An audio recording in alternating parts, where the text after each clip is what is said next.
Alright, hello everybody. This should be the last season of Three Lilies and their ghost stories. Last time it was pretty great. Didn't expect the cosmic horror thingy, but it was nice. Like that's like the kind of horror that I like atmospheric and stuff, but not like too bloody or anything. So, hello. So I heard that the last part is like low-key sci-fi or something. Not sure how that's going to work with ghosts, but we'll see, I guess. Let me see. Load. Well, let me move with you.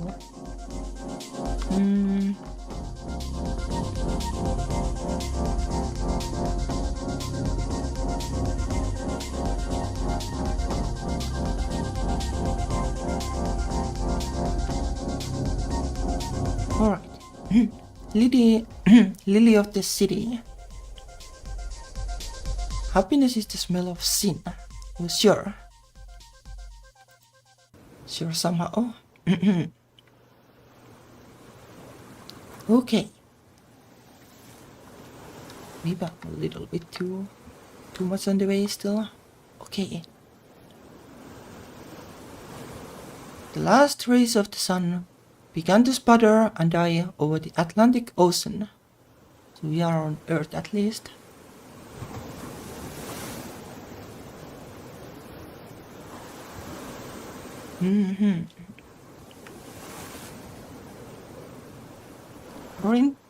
Orange and red fractions scattered, traveling until they reached an unnatural stopping point.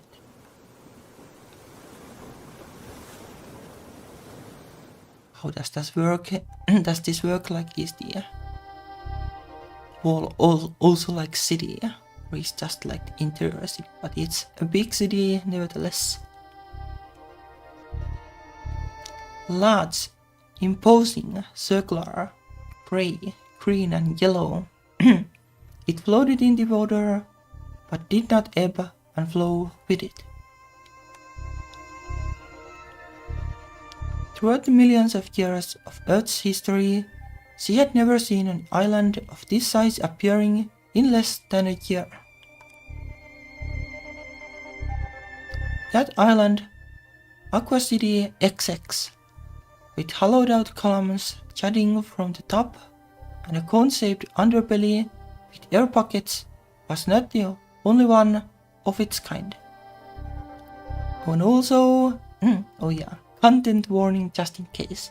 Like, this is supposed to be horror somehow.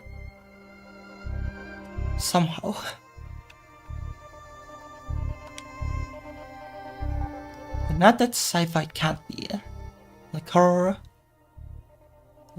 There are some sci-fi books that I couldn't even read because they were too bloody.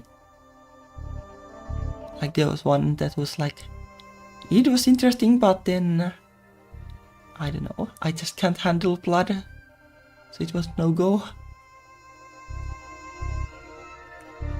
This was one of the many islands that were developed for the sake of people who lost their homes on real land, taken by the very ocean they floated atop.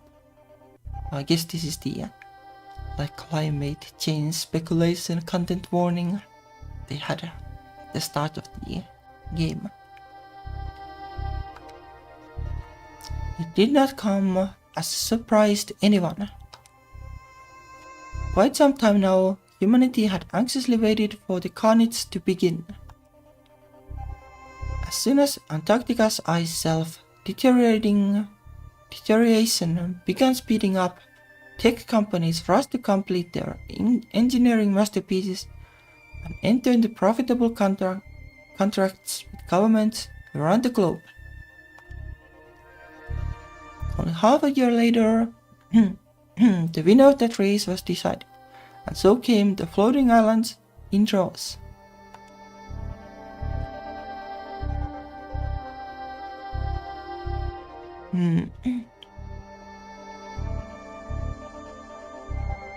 The last beam finally died. The light of the sun was replaced with artificial stars on the island.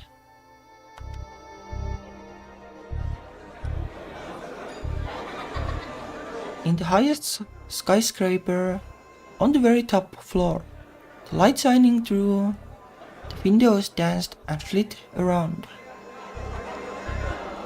This building in particular was inhabited by both the island's director committee and the wealthiest residents, the winners of the numerous auctioned floors. The top floor, of course, was a penthouse belonging to the island's director. That night, much like any other night, he hosted a party to strengthen his connections. Some flew in from elsewhere, whether that be natural land or reclaimed land. But most were the same wealthy socialites and venture capitalists that had always lived on the island. The director of island operations stood on a balcony, taking a microphone the size of his palm from one of his secretaries. "Good evening, my dear friends."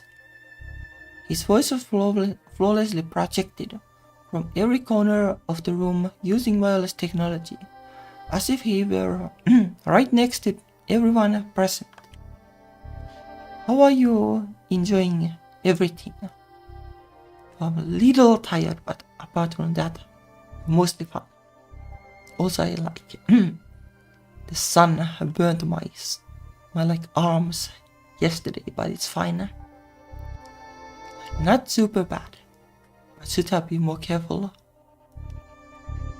Can't be in the sunlight too much when you're so pale."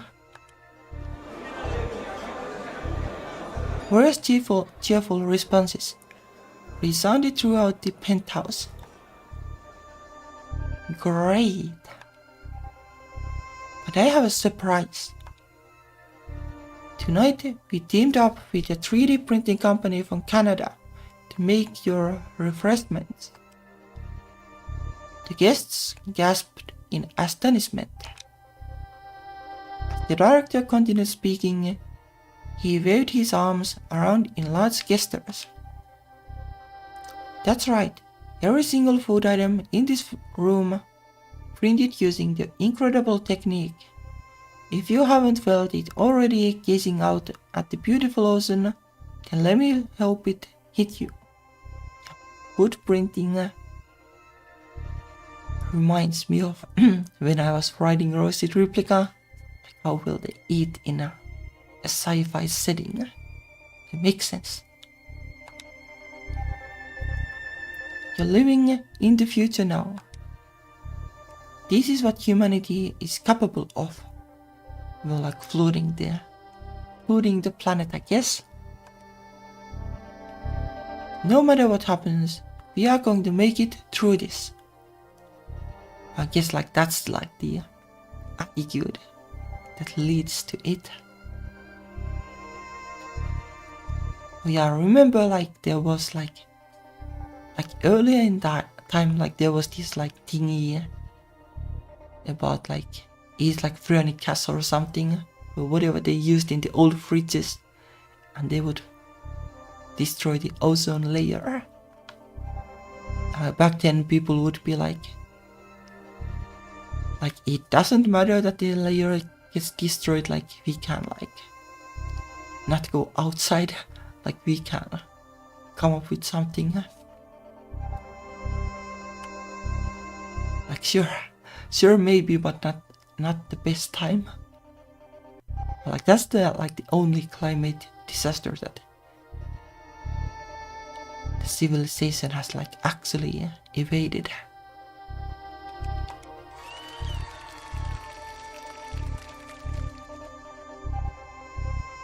The room erupted into hopeful cheers.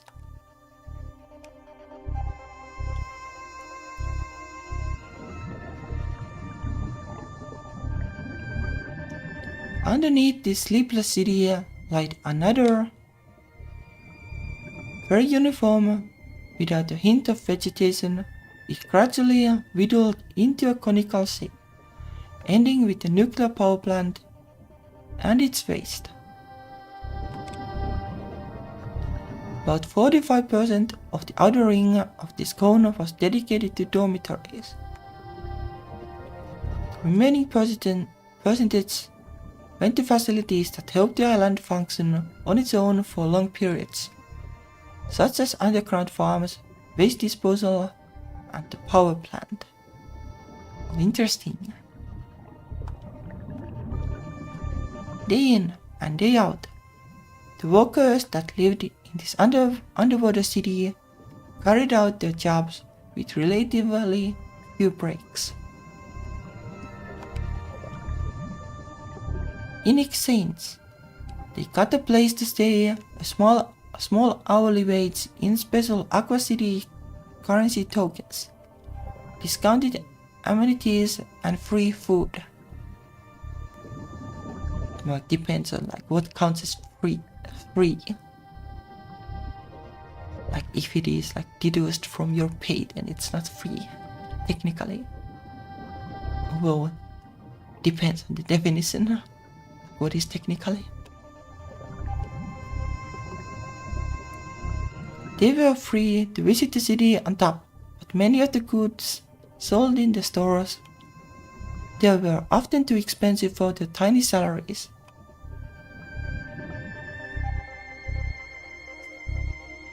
The inhabitants had nicknames for the wildly different house.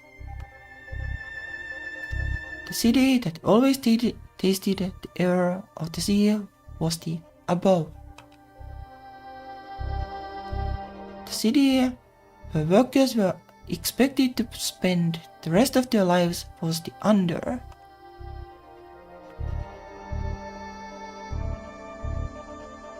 Maybe the main characters live here. That's how that usually goes. I guess you could also make a story where the main characters are rich and then they have an arc where they see how the rest of people live. That could be a thing too. Two plant workers on their break, Tara and Ansu, sat in their dorm. From Britain came Tara, a Gujarati woman, and from France came Ansu, a Japanese woman. Land was becoming nigh uninhabitable, plagued by frequent floods and heat waves. Marcella was no different. The two were randomly assigned as roommates and unexpectedly found themselves growing so close they ended up getting together. On a small television embedded in their wall, an English language news channel ran depressing story after depressing story. They tuned out as another segment concerning the ice shelf ran. Scientists predict that another large piece will soon break off and make even more cities barely habitable. The CEO of Devera Tech, Eric Chamberlain, recently announced a new series of floating cities in the wake of this study. Known as the second Noah, Chamberlain... Shut up! Ansu slammed the touchscreen remote with her foot. This changed the channel to multilingual children's programming. Nobody even calls him that. His PR team does. I wouldn't care if his PR team call him ass noodles. He can go to hell. Ansu flopped down on the bed next to Tara. Tara rolled over to snuggle close to her. Do you think it will be time for us to go in for the refueling soon? Who knows? They planned this horribly, How did they expect us to complete it on schedule when we are so poorly trained?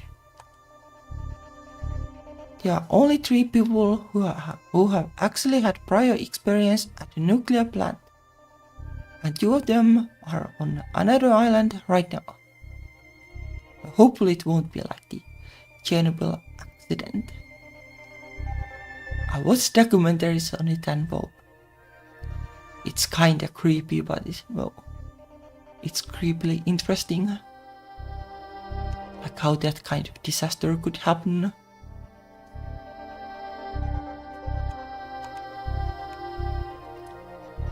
I can't believe they'd rather put us on odd jobs and janitor duty than keep our skills sharp. Hey, if we also double us a lot of other things, that saves them more money. Bricks.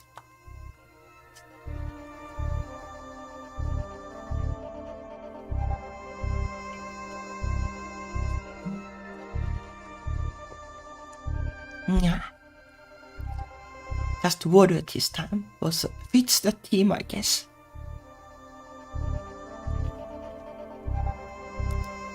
The 2 stared at the metal ceiling and listened to the hum of the water. Tara's eyes eventually began to dart around, glancing at everything from Anne's slider and cigarettes to Tara's own Lord Gannes statue on their little desk. I heard living on coasts was becoming so dangerous that real estate companies were getting rid of properties for nothing. Cheap to live there, but they raised the value of safer properties to recoup costs. So now all the poor folks in risky places are even more stuck. Lots of countries have been moving their port capitals. I wonder what life was like for people who were born before all this happened. Were like blissfully ignorant, I guess. We have only known this crazy world. Sorry, I shouldn't have put on that news channel. It's fine. We have already watched all the free films they give us. That. Anne sat up and observed Tara's face with concern. If this is like 100 years later or something like, there should be a ton of stuff in public domain, but not sure like how much later this is. Maybe it doesn't need to be more than 50 years later for like something like this to happen.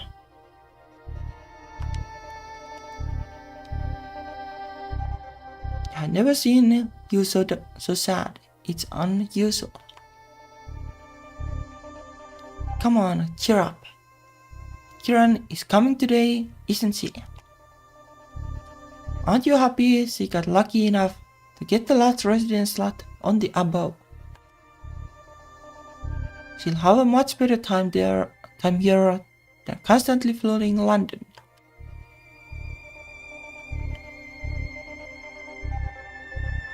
Before answer was Kiran. She was Tara's dear childhood friend, who Tara mustered up the strength to confess to before she left the British Isles for the floating city. Because of their long-distance relationship, Kiran had no problem letting Tara occupy herself with others, so long as Kiran was able to chat with them somehow too. She trusted Tara. Like I wonder if Tara is into like supernatural things. Even if Tara were to eventually consider Ansu as an irreplaceable staple in her life, and not just a momentary lover, Kiran was certain that chains would never break the bond. And it was true. Tara, for the longest time, couldn't help but feel guilty that she didn't stick with Kieran until they absolutely could not stay any longer. However, that wasn't why she was frowning.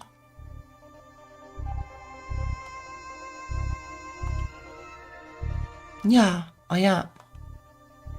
What a nice smile, much better. Ansa scooted over Tara and nestled her cheek. I can't wait to see how cute Kieran is in person. She's adorable. Call her Mampy and she'll literally crumble. Mampy. It's like a childhood nickname. She's Bengali. It's a rather common thing. Very embarrassing to her. I repeated it when I heard her mom call her that, and she laid down on the sidewalk and couldn't move. That was the first time we met, mind you. And she decided to be your friend after that. I would have declared you as my sworn enemy. I'm kinda curious like what it means now.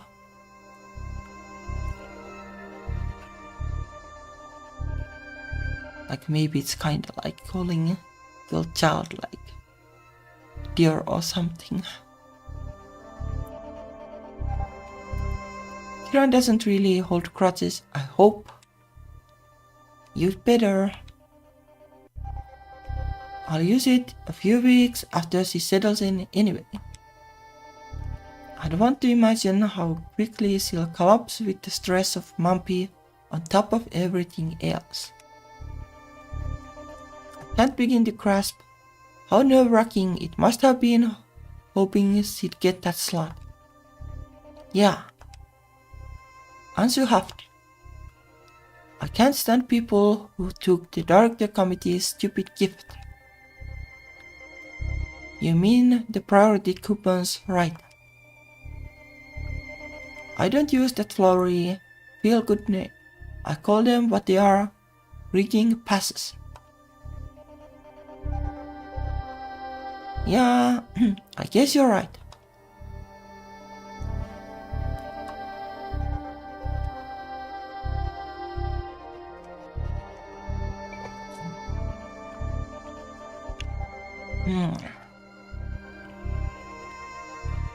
Every possible property ownership on the above was subject to chance and luck.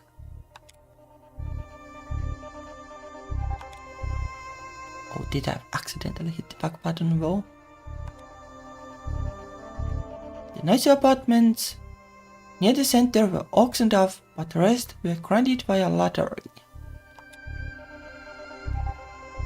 The United Nations required Deveratech to offer a certain amount of apartments to anyone for free, but the company negotiated a way to keep this orderly in the form of a lottery. Keep things orderly. Like, I'm even more cynical than this. Like, I don't think the United Nations will be able to do this.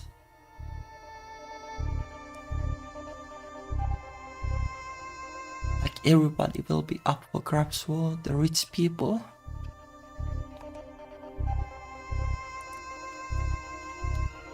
Anyone could apply for residency, but there wasn't a guarantee you'd get that spot.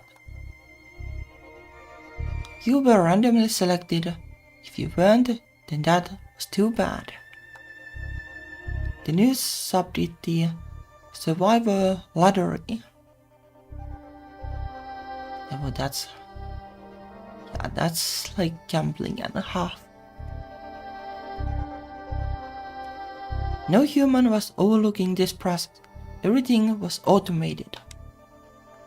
The computer did not care whether you were simply curious, securing your rocky-looking future, or were in dire need of a place to stay. There was only one little known way to enter your spot. All you needed was someone who worked under. Everyone under got one priority coupon to fill one residency with a lottery entrant of their choice. All coupons were valid until the residencies were filled.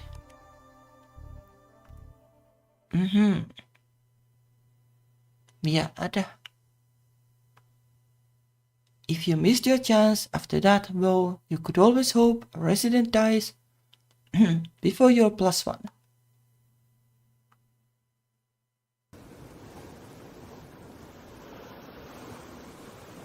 The floating piers jutting from the city were lit by rows of lights.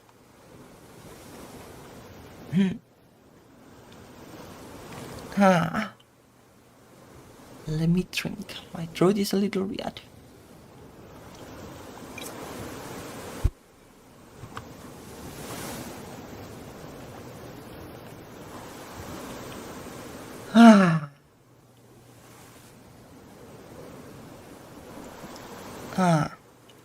For the moment, there weren't many vessels anchored to those piers. Most of the visitors for the director's party preferred to use the helipads scattered throughout the city. A single hydrocopter descended.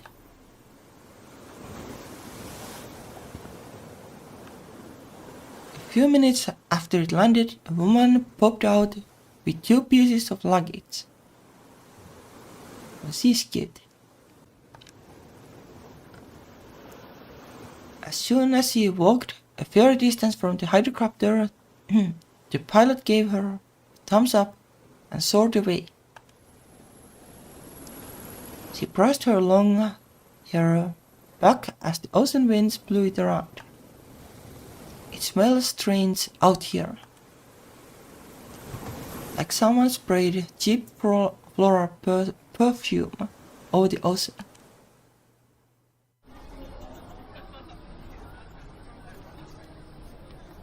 The woman walked down the pier and into the city, following a map on an application she was instructed to download before arriving.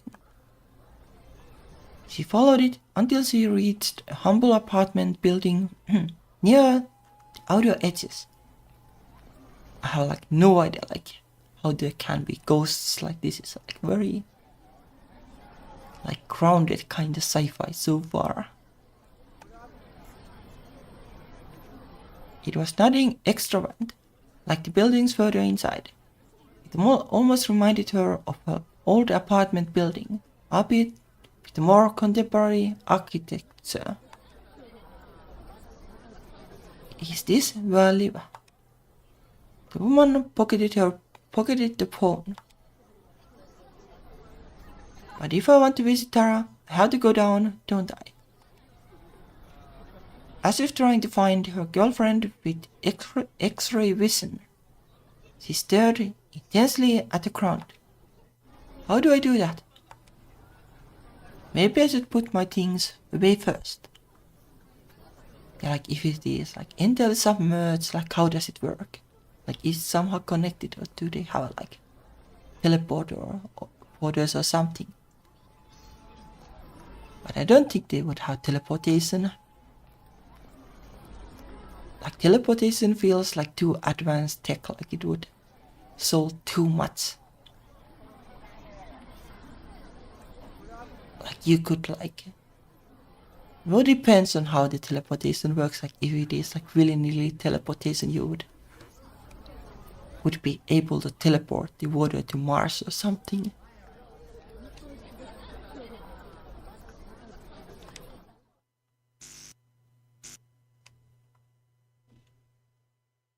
Suddenly, her shadow disappeared. The light that was shining down on her was gone. When she looked up, it was back on.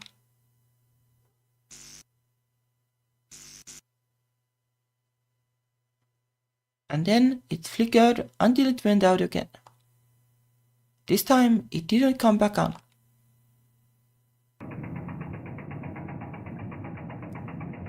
Oh, in the reactor control room at the bottom of the island, 5 operators were on shift. Something caught one's attention. Operator B, what's wrong? The operator pointed at the screen, his finger on a camera displaying a spent fuel pool.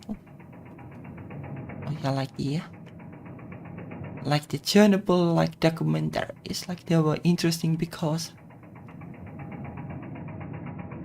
the operation room, it was really wild, how it worked back then.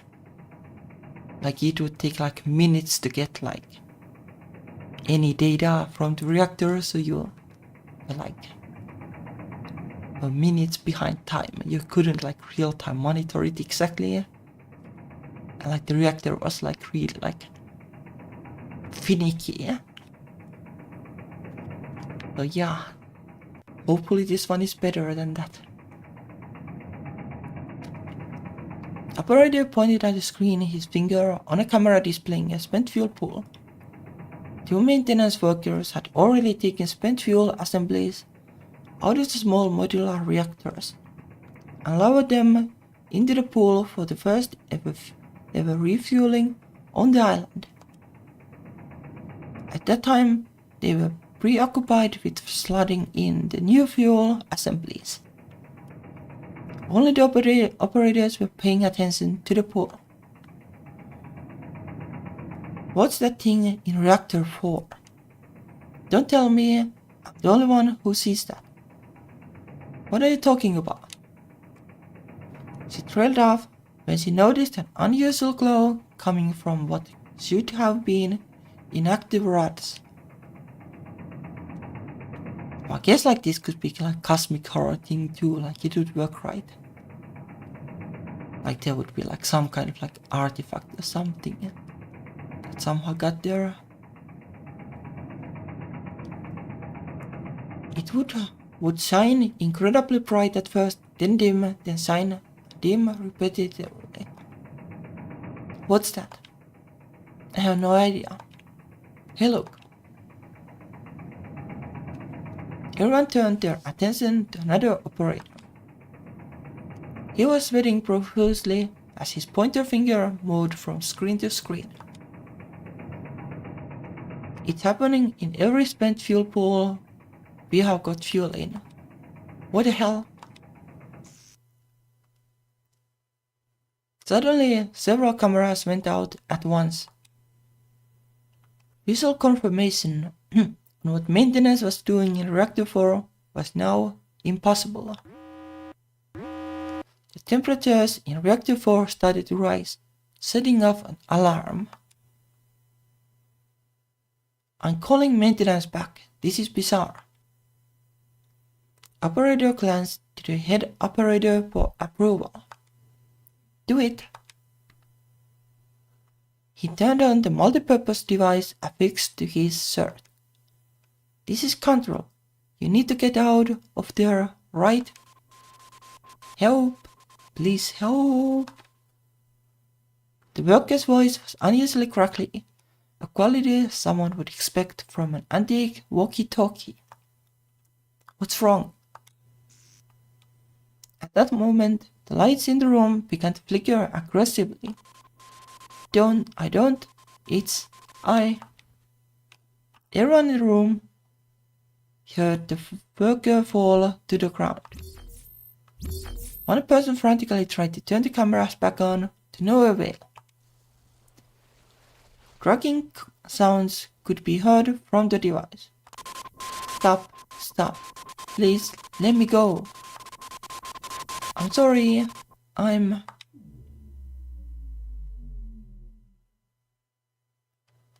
As communications cut off, the lights in the operating room completely stopped functioning. In exchange, all of the cameras came back on. There are the operators in the room, so.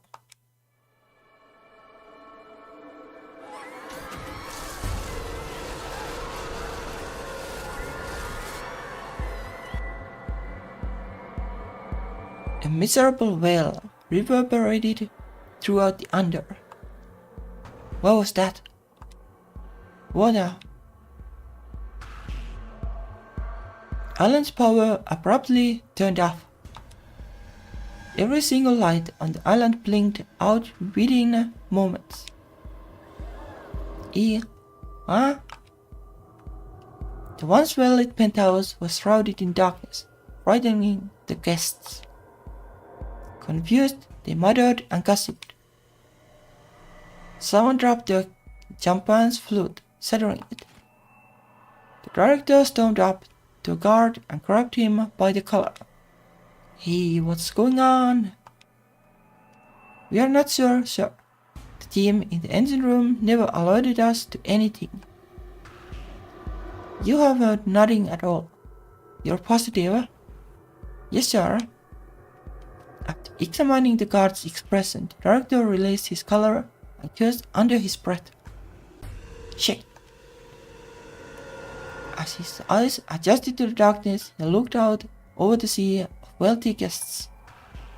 Paranoid thoughts ran through his mind. All his smile and composure were well practiced. Brewing within him was a storm of distrust and fear. He ran a hand along his jacket, searching for something. When he found the familiar bump he was looking for, he returned his attention to the guards. Do me a favor, have everyone wait for my signal. Don't act like something's wrong. I'm heading down there myself. All by yourself. Shut the fuck up. Sorry, it's dangerous. You don't know what's going on. Could be a bad actor, could be a malfunction. They are changing out the fuel for the first time, so it could be related to that. I get it. But if people start suspecting foul play because there's a guy in uniform with guns crawling all over the place, this island looks unsafe. That won't reflect well on the Veratech. And you can say goodbye to all of our biggest cash cows. The exchange rate of the island currency and my boss's effing shareholders. Do you understand? Yes, sir. Should we contact the Director of Energy? The director flinched at the suggestion. Don't bother. That bitch will report this and it will be Armageddon. Yes, sir. Satisfied, the director returned to the edge of the balcony. He had no trouble raising his voice enough for it to carry throughout the room. Everyone, there's no need to panic. I have a feeling I know what's going on here. There's a new operator in town, probably hit the big red button. Either that or someone dropped their lunch into a turbine. But that's not too comforting either if that candle will break everything. The guests laughed, some of their discomfort alleviated. I'm going to personally see what's going on. I'll be back in a few hours. Good luck. Have fun cleaning up some guy's meal in a can. This took an interesting turn.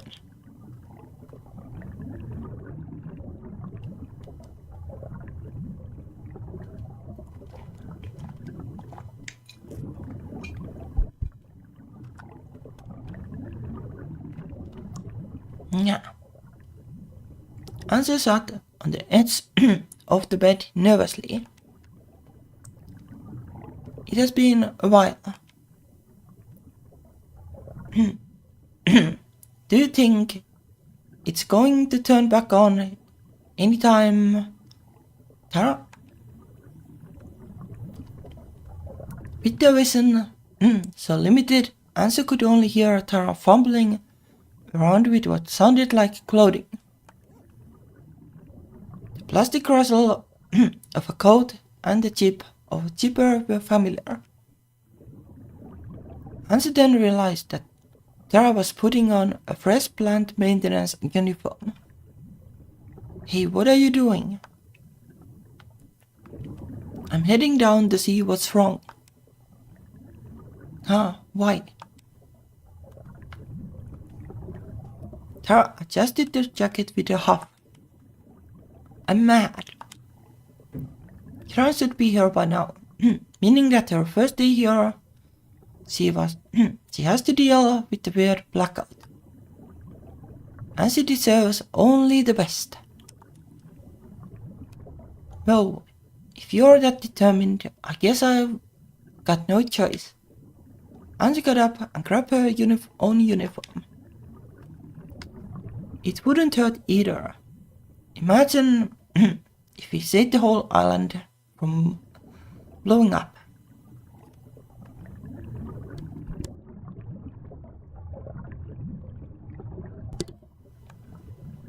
Oh ho ho. Do you think we'll get the fancy apartment above? They'll give us that and 2 years' worth of food. And it will be the good stuff, not the weird enriched stuff they make down here. Splendid, let's go. Surely nothing can go wrong with this kind of bravery. The director approached an emergency stairwell leading to the under. One guard flanked to his left to help with crowd control. People who were outside when the blackout occurred gawked at him. Stand aside, let the man in. One woman walked past the crowd and towards the director. Hey, excuse me, what? You're going to the city below this one, right? I want to come with. There are people I want to see down there. Director hesitated. If he made it seem as if she couldn't come down because it was dangerous, rumors could spread. Not only would that impact their attack as he feared, but more friends and relatives of the workers below might want to make their way to the under. Who are you? The woman showed him a resident identification card. Rector remembered her for one reason only, and merely because he found it amusing at the time. Oh, you're the one who took the last slot. How hilarious it was to imagine all the poor suckers who missed their chance because of some random woman. I'll take you to the first basement floor, and that's as far as you'll follow. You're on your own, finding your friends after that. She nodded. Hatch was opened, and the two disappeared.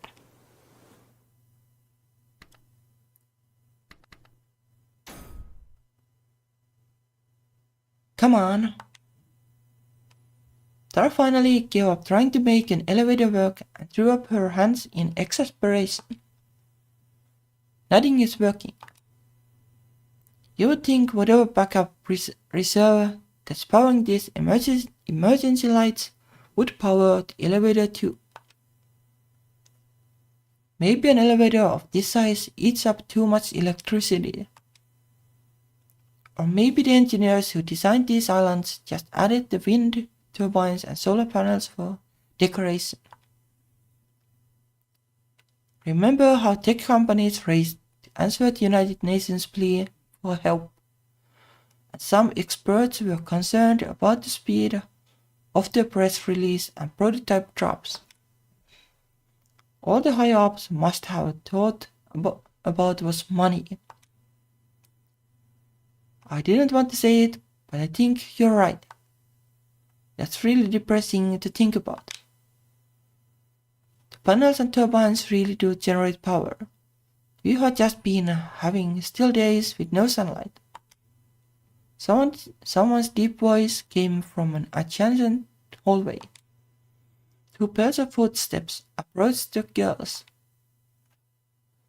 They were only able to see who the one who spoke was when he came close enough.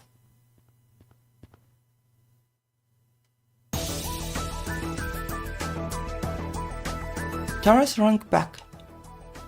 It's the director. What is he doing here? Aqua cities are designed with a wide variety of power sources for the grid in mind. Thus nuclear is the primary source. Nuclear reactors, of course, are designed in such a way that changing out spent fuel doesn't require much time at all. We can do it one by one very quickly. Tara twitched. That's not true. Anyways, there should be power stored at all times, even if nothing is running. Island can operate for days. Then what's going on right now then? Nothing lit up except for emergency lights. The director glared and answered. What's going on is that the people responsible for this haven't been doing their jobs properly. Speaking of the people responsible for this, what are you two doing? Getting down there to solve the problem, I hope. As a matter of fact, sir, we are. And if you had to ask me, this was inevitable. The committee here did a shit job of prioritizing the energy sector. Tara grabbed Anne's shoulder the moment she realized who was behind the director. Answer. What? The person Tara was looking at stepped out into the faint underwater moonlight. Aren't you Kieran? Aren't you Answer? And is that Tara? Kieran cautiously came closer, squinting to see. Are these two women the ones you wanted to see? She nodded. Kieran faced Tara and held her arms out for a hug. Sir Kieran, the hugs will have to wait. We have to hurry and find out what's going on. Kieran put her arms down. Okay, I'll come with. No! Anne and Tara both held their hands out as if they needed to physically stop Kieran. Why not? It's not safe for someone who isn't trained to go down to the plant. We weren't like people kinda untrained anyways. You can wait in our room, okay? No. I just got here, I want to be with you. Kieran. I don't see a problem with it. There shouldn't be anything horribly, dangerously wrong at all. This is just a little mystery we have to solve. Sure. No cosmic horror or anything at all. Right? Director, this isn't the time for public relations. What do you mean public relations? You act like you know what's going on is dangerous. Man. So do you. No we don't. I quickly got in to spare answer further embarrassment. That's why we are going down, Director. I thought this was obvious. I'm sorry if it seems otherwise. We were off the clock before this, after all. That's why we are all the way up here, on the floor we live in. At first, the Director didn't respond. He almost looked like he was about to pounce. Why is he looking at us like we did it? I have a bad feeling about this. Suddenly, his expression eased up. You're right, it was obvious. Let's go.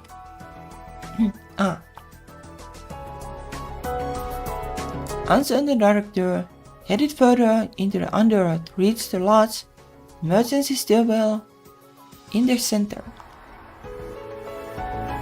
Tara took Kieran's hand. Kieran, we'll have to use the stairwell the whole way down. can still back out if you want. Nobody will judge you. It's okay, I can do this. Alright, follow me and watch your step.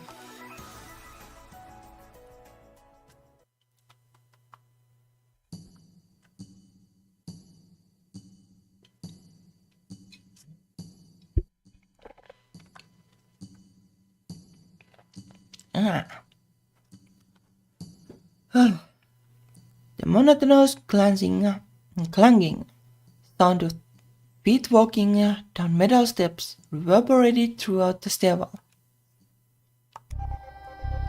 Everyone had been walking for about 20 minutes now. Ansu kept sneaking glances at the director's face, waiting for him to start whining. At last someone broke the silence, but it wasn't the director. My legs hurt. I warned you. Despite the complaints, nobody stopped.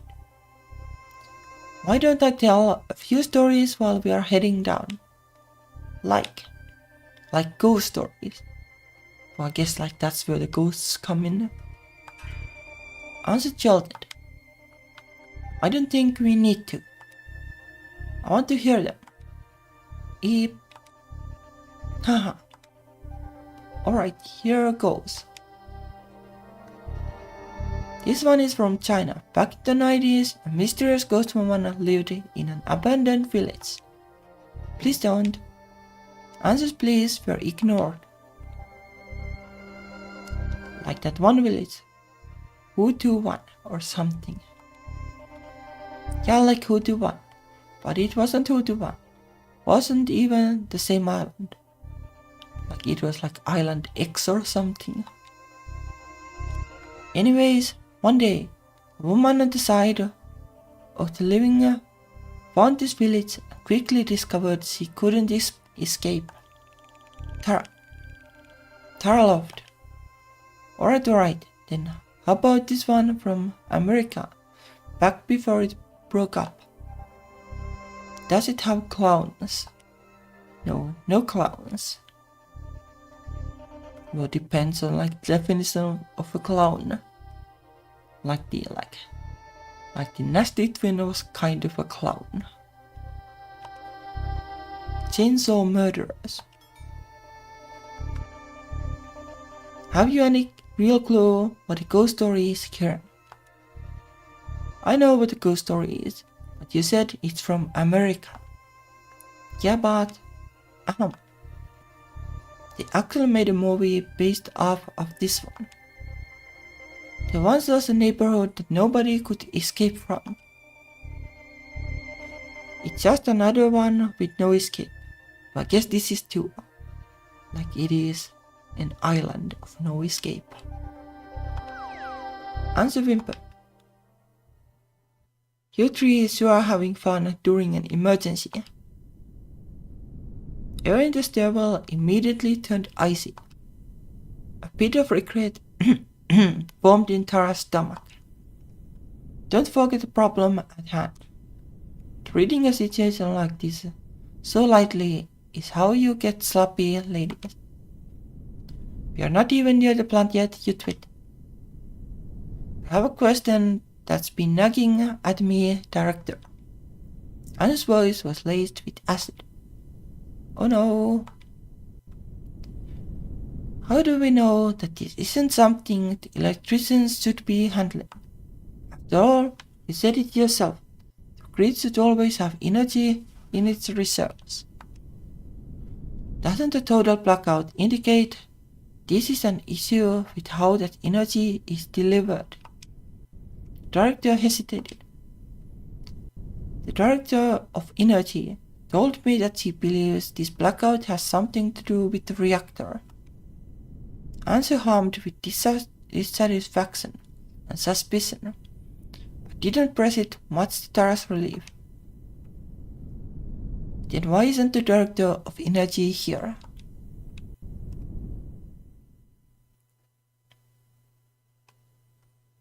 The trek continued in uneasy silence.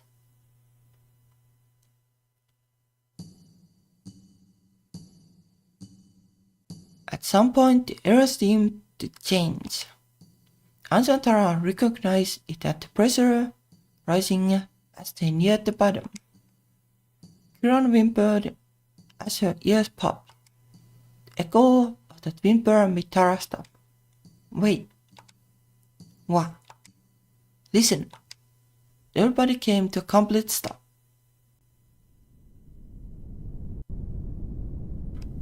Nothing could be heard. There was only silence. The turbines aren't running at all. Creepy. You'd think we'd see someone by now. I'm starting to get really worried. Well, just standing around here won't make you feel any better. Let's go. The director continued walking. Rah.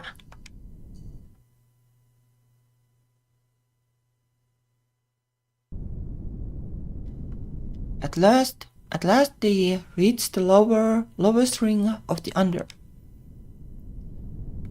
The feeling of walking on a flat floor after a long period of going down stairs briefly disoriented everyone. They took a 10-minute break to recuperate before moving on. Ansa and the director regained their bearings and headed out while Tara helped a still exhausted Kiran collect herself. There's another flight after this, Kiran. Brace yourself. Tara took her hand and began to lead her to the last level, then stopped. Aren't there supposed to be security guards on patrol here? Tara. Oh, sorry, Kiran. I was miles away for a moment there. Let's go. They went downstairs. Nobody. They passed through the locker room. Nobody. Ansa and the director teamed up to manually open the door to the control room. Do we get to see what is going on now?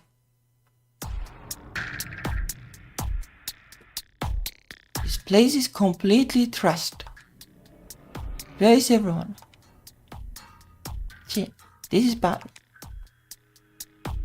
Ansa immediately ran in to take stock of the room while the director loitered around a control panel. Tara tucked Kiran in gently, looking around in disbelief. Something awful must have happened. Tara let go of Kiran and approached Ansa. As the other was riding a chair, Ansa leaned in to whisper to her. Hey Tara, do you think this has anything to do with that wailing we heard? I'm not sure. What are you two whispering about? Director snapped at them, his hand against the chassis of a touchscreen control panel. Kiran was standing next to him. Hurry up and come here. Controls should still work. That's what the backup generator is for. Tara and Ansa glanced at each other before obeying the director's command.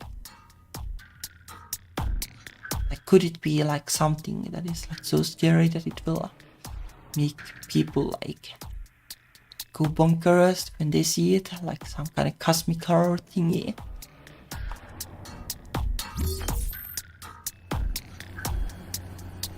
Or maybe they but surely the people would be somewhere, they would have escaped through the stairs or something if they had turned it off and run. Ansa turned on a flashlight on her multi-purpose device and activated one of the displays. Faint sounds of computer parts operating could be heard. Oh, they really do. She turned on a few cameras. The cameras too. She continued to turn on various speeds, but found that some of them just wouldn't turn on. Can't look at anything actually important. There are no visuals for the pools of the SMRs themselves. All the screens flickered unusually. Suddenly 2 cameras blinked out. Ansu quickly toggled the settings until only one camera was on. And I think having too many on at one time might be a drain. Isn't it nice that the worker ants will always have a way to do their job? Ansu glanced at the director. It wasn't my idea. You can quit it with your sarcastic comments. I have had enough of them. Don't forget, I'm your boss. Kara winced. Yes sir, understood. Ansu quit pushing it. I wish the director made her as uneasy as he makes me.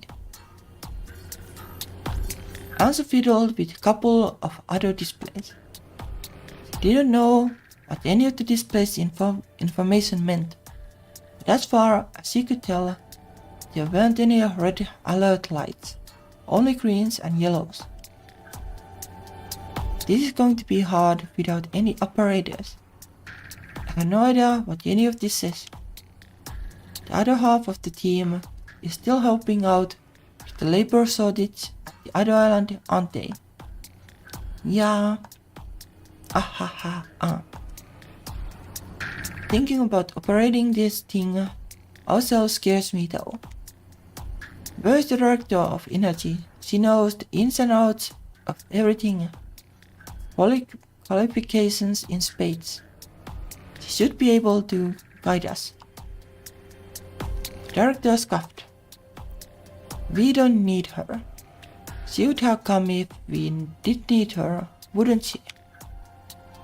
It really shouldn't be that hard. Don't try and chicken out. Even a baby could do it. There were techs made all the complication a thing of the past, and the grid can come online within minutes. Tara noticed the director was mostly facing Kieran as he spoke. Except it's not that easy.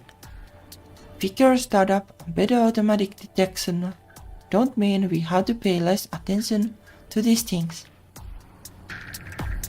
The stupid alternate power sources and human monitoring during sunny and windy days because the AI still isn't properly configured to manage output. Is he just trying to make Kieran feel better because he lives above? Ansu retrieved a few manuals lying around in the room.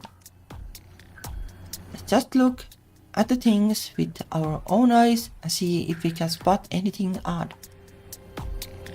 Doctor, could you get a spare device from the locker room and sync it up with us? Why? Why? Because we are going to need you to handle the control room.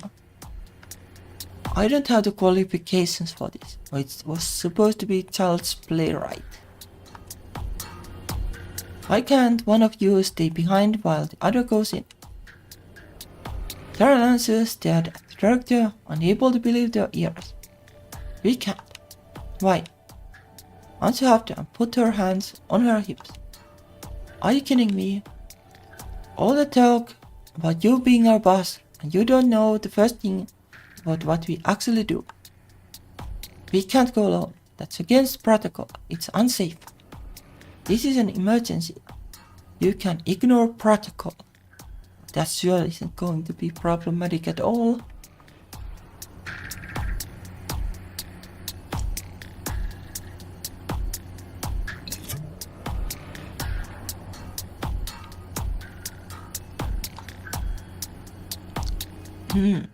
If we ignore protocol, someone could get injured or fall to their death, sir.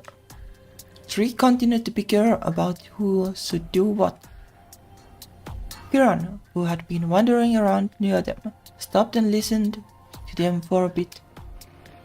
Once she'd heard enough, she spoke up. I'll go. Kieran, you can't.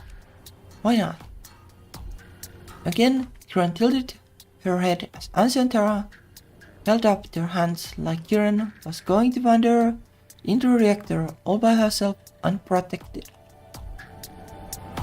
I saw some suits like yours in the locker room we passed by. I can just wear that and go with one of you, right? Then the other can do the control stuff. Right. It wasn't a bad idea. All one partner had to do was act as a spotter while the other operated machinery and dove underwater. Anybody could do it so long as they knew what to look for and nothing out of the ordinary happened. Well, about that out of the ordinary thing though, that might be a possibility. With that in mind, Tara and Ansu glanced at the director unimpressed. He immediately crossed his arms and gripped like a stubborn teenager. Don't look at me. I'm the last person here who needs to be put in danger. Without me, the island will be in shambles. Sure. He decided not to bicker any further. Nothing would be gained from wasting more time trying to get the director to do anything. Tara took Kieran's hand once more and led her into the locker room.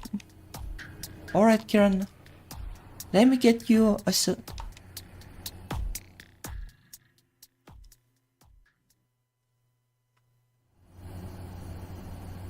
Some time passed. Kieran was suited up and the plan was made. Tara and Kieran both stood by one of the doors to the reactor halls, their jackets in a sealed mode. Ansi was flipping through the operational manual. She found sitting on the head operator's desk as the director idled beside her. Are you two ready? Ma. Kieran began operating the door manually as she was taught, making only a gap big enough for her and Tara to squeeze through. Alright, remember to tell me which areas you're in so I can monitor you, Tara. I'm only turning on 2 cameras at a time. Yikes, I thought you were going to do 3. I changed my mind. We don't know how long this is going to take, so I'd like to use the least amount of power possible. No, okay. The door's open. Good luck. Okay. Kieran, remember that I can't check anything underwater. Be sure to watch Tara carefully when she dives. Okay. Tara and Kieran disappeared into the hallway. At first, their steps were rather cautious. Tara didn't want to let go of Kieran's hand. Silence from the lack of turbine noise resulted in a lot of echo. Nervous thoughts flitted around in Tara's mind. She was able to stuff them down for the most part, but now that they were actually given quiet time, she couldn't help but worry herself sick. What was going on? The whole situation was suspicious. Even the director was acting strangely. And here she was, leading her beloved childhood friend to what could possibly have been her doom.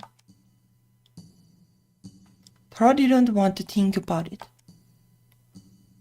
She opened her mouth to crack a joke.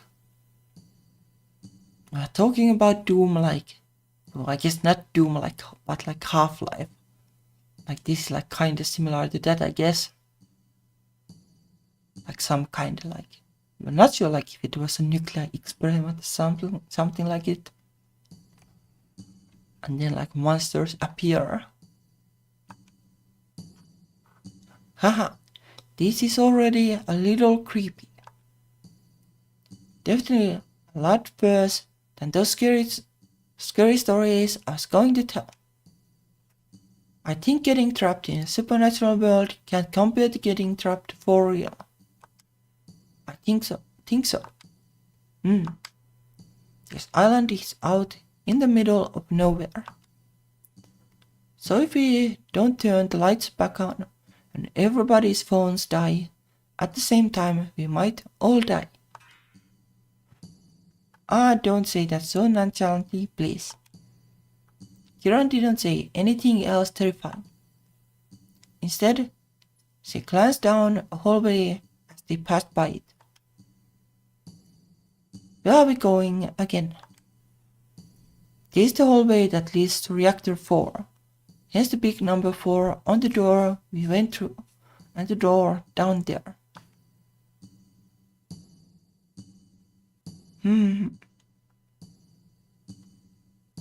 Let me drink.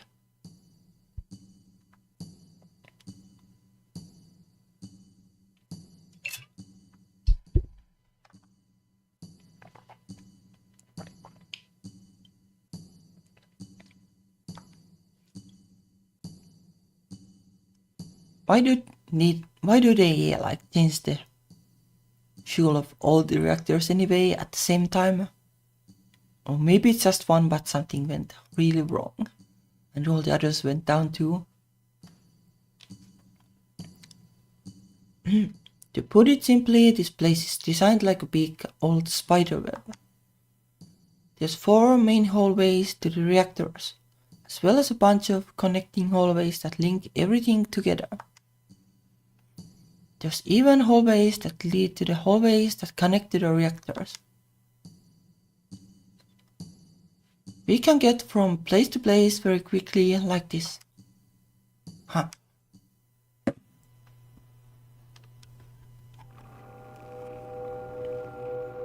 As they walked further into the hallway, Tara noticed small bits of steel webbing growing along pipes and crannies.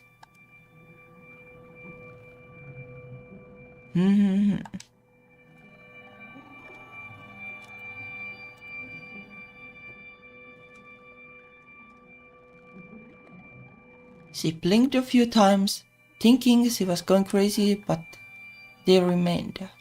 What the hell? Radioactive spiders. And just when I made a comparison to spiderwebs too. That's a story to tell our neighbors.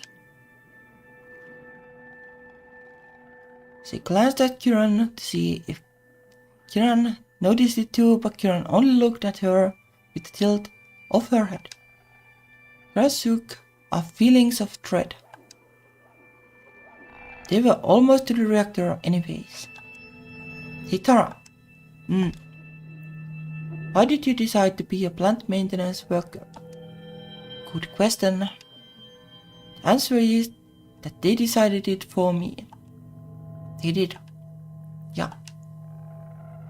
You don't actually need any qualifications for most of the jobs in the Under. You just need training. In the case of plant jobs, you get on-site training, but you're usually doing other odd jobs because the SMRs don't require much maintenance. Like actually like employers like training their employees instead of complaining that there are no employees available who are qualified. But that is news.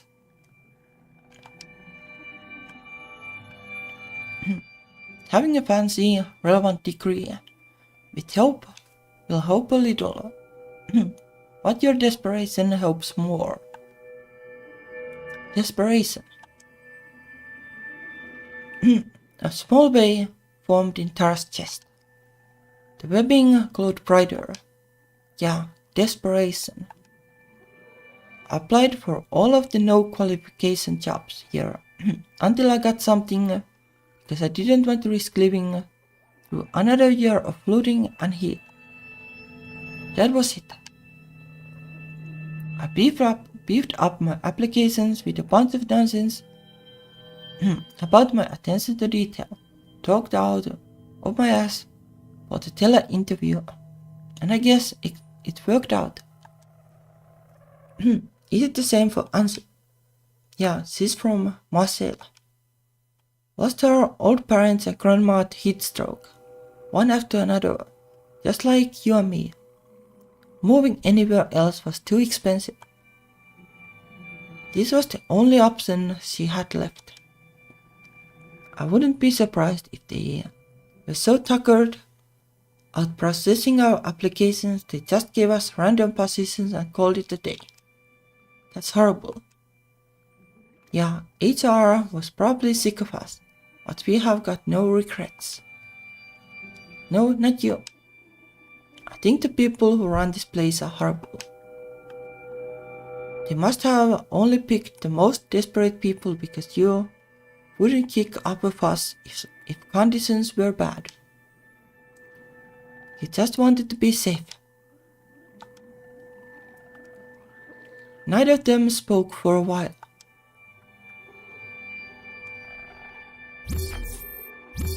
As Tara informed Ansel of the location and of the radioactivity levels in the area, Ansel flipped cameras on and off as needed. The director tapped his foot and began to pace. This is ridiculous. What would cause everyone to just disappear into puffs of smoke? He glanced at Ansel, who didn't respond. The director narrowed his eyes in suspicion as he watched her work. She was focused, too focused for him at least. He pretended to check the things scattered along the floor as he crept up to her. Thor and Kieran finally reached the end of the hall. The corners of the door were covered in webbing. The radiation reading on the multipurpose devices reached a certain threshold, setting off a short alert sound. Oddly enough, however, they suddenly lowered again. Strange. Are they supposed to do that? No. Tara hesitated with her hand over her device's call button before ultimately deciding to refrain. Alright, Kieran, get ready. Okay, I'll open the door. Are you certain? I don't mind doing it. Yes, it's fun. Kieran pumped her fists and moved to spin the manual release crank. Wait. Kieran stopped mid-spin, freezing in place like a toy drained of batteries. It made Tara snort, alleviating some of her tension. She pushed her multipurpose device closer to herself through the hood and spoke. Ansu, we are heading into Reactor 4. Can you check and make sure there are no zombies in there? Don't say that. Huh.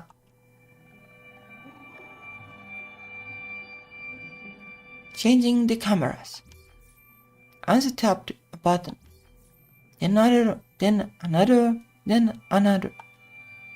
She made sure that nothing was wrong with what she could see. If she could see the parts that truly mattered, that would have been a lifesaver. She had no choice but to hope nothing's off like this. Something caught the director's eye, but not Ansu's.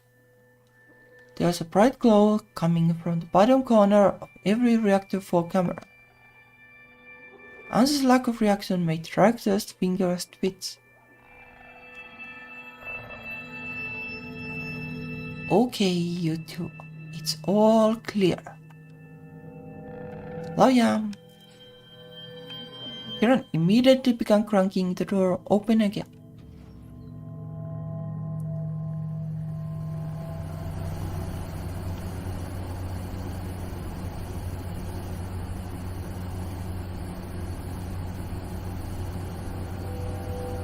Mwah. Kiran walked out onto the metal walkway before them and took in the sight. The reactor was massive compared to the control room and the connected hallways.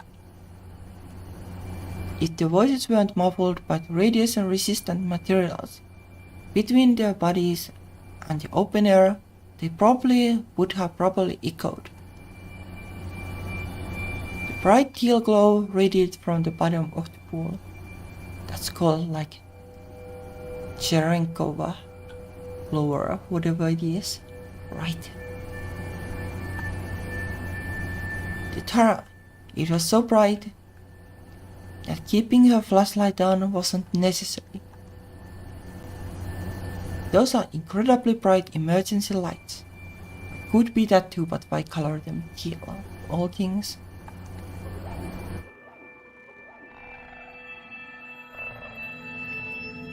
Huh. Why did she turn off her flashlight? The director scoffed. Are you blind? And she gasped. Don't sneak up behind me like that. Or relax.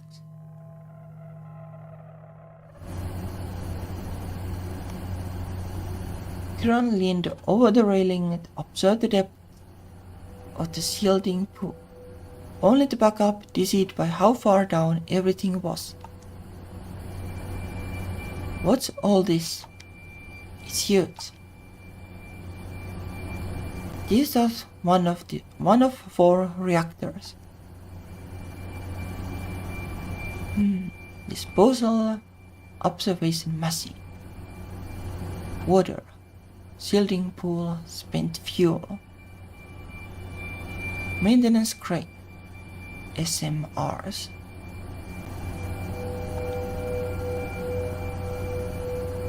Kara pointed to the left and right at massive casks shielded behind water, lead glass and bullet-resistant plexiglass, almost completely submerged by the massive shielding pool. These things over here are the small modular reactors. Those aren't small at all. You should see these things, that is, if you think they aren't small. Over there are some machines we use for maintenance. And then way far down there is a tube that leads to fuel disposal, which has yet to be used. We have yet to even complete the first ever refueling. Huh.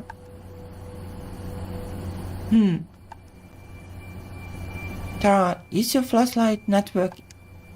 Huh. It's bright enough in here to see without it, isn't it? Kiran hesitated.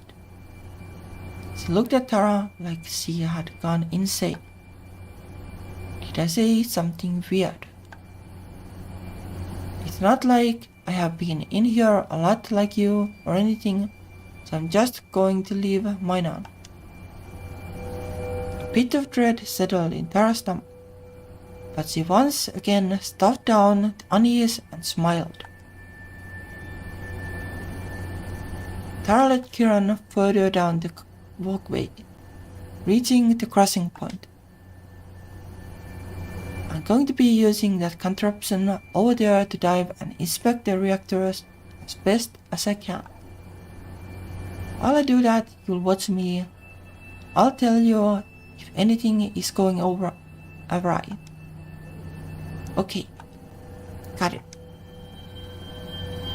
Tara went to the left, with Kiran following behind her until Tara reached the platform.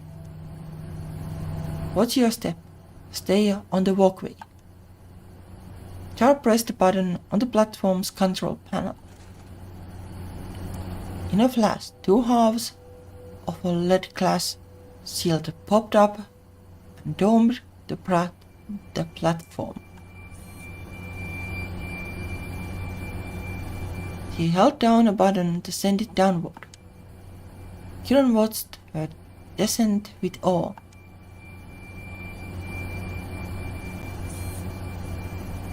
When Tara looked up and saw Kieran's face, she smiled before continuing down. Then as Kieran couldn't see her anymore though, Tara got serious. Like I'm going to make Kieran get more involved than she needed to be. Stay up there for me. I'll fix this all by myself, and then we'll demand a break and cuddle. The platform turned diving capsule down into the water. Something tickled Tara's skin. She stopped abruptly, slapping the back of her neck in shock. What was that? Ignoring it, Tara continued. She took her fingers off the button for down, then held down the one for forwards.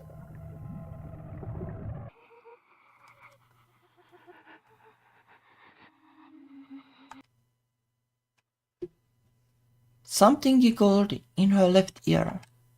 Huh. Tara looked to her left, then her right. She didn't realize it until then, but she'd been sweating so much it was pulling uncomfortably in her suit. It felt like she was trapped in a sauna. Well, sauna is how it is like pronounced in Finland.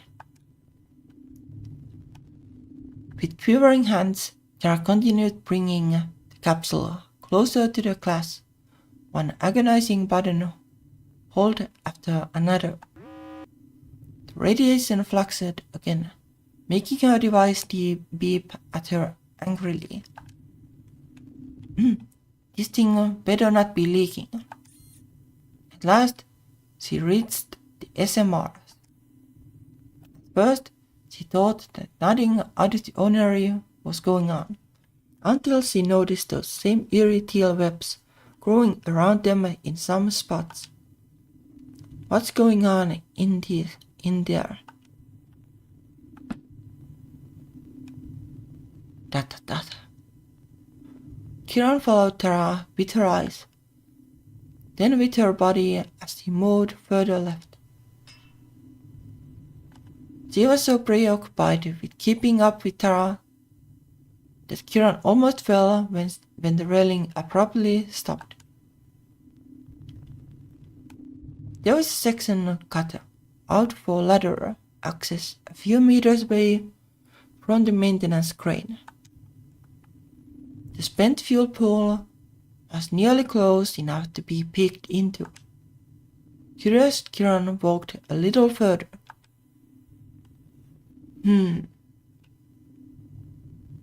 Like Tara is like the only one who sees the webs right. At least it feels like that.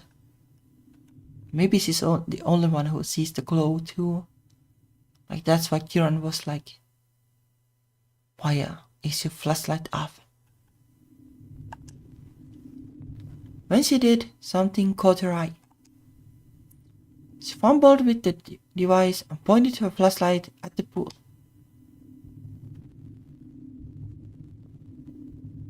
The director grimaced, tugging at the real loose strand of his suit. He shook his head. This was the 5th time he'd heard that obnoxious giggle. Well, he did see the glow in the camera feeds too, I guess. Anse was following Kieran as best as she could. Be a little more careful, please. When the director saw Anse smile in exasperation at the screen, he sighed loudly to catch her attention. Of course it worked. What's wrong with you? I could ask you the same thing. Why do you think this is so damn amusing? Oh, he's thinking that she's giggling, I guess. Tara started to bring the capsule back up.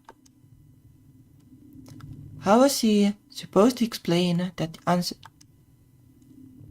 Strange glowing webbing on a nuclear reactor was an SF trope, not a real-world problem.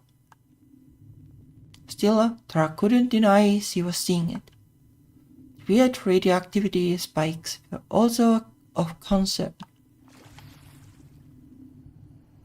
The capsule broke the water surface and emerged. Tara was now situated right next to the spent fuel pool at the farthest corner of the shielding pool.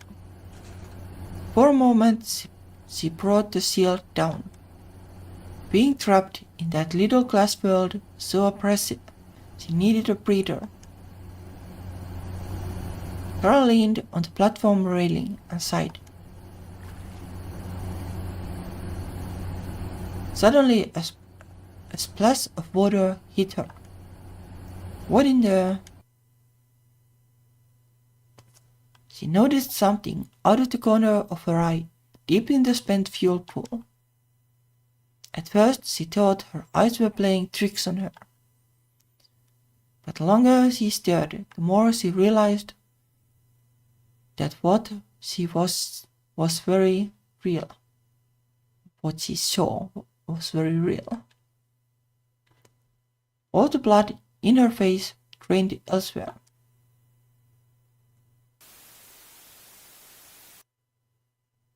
There were bodies at the bottom of the pool, and wrapped around them like webbing. That's ghosts, I guess. Were ghostly tail creatures with little faces.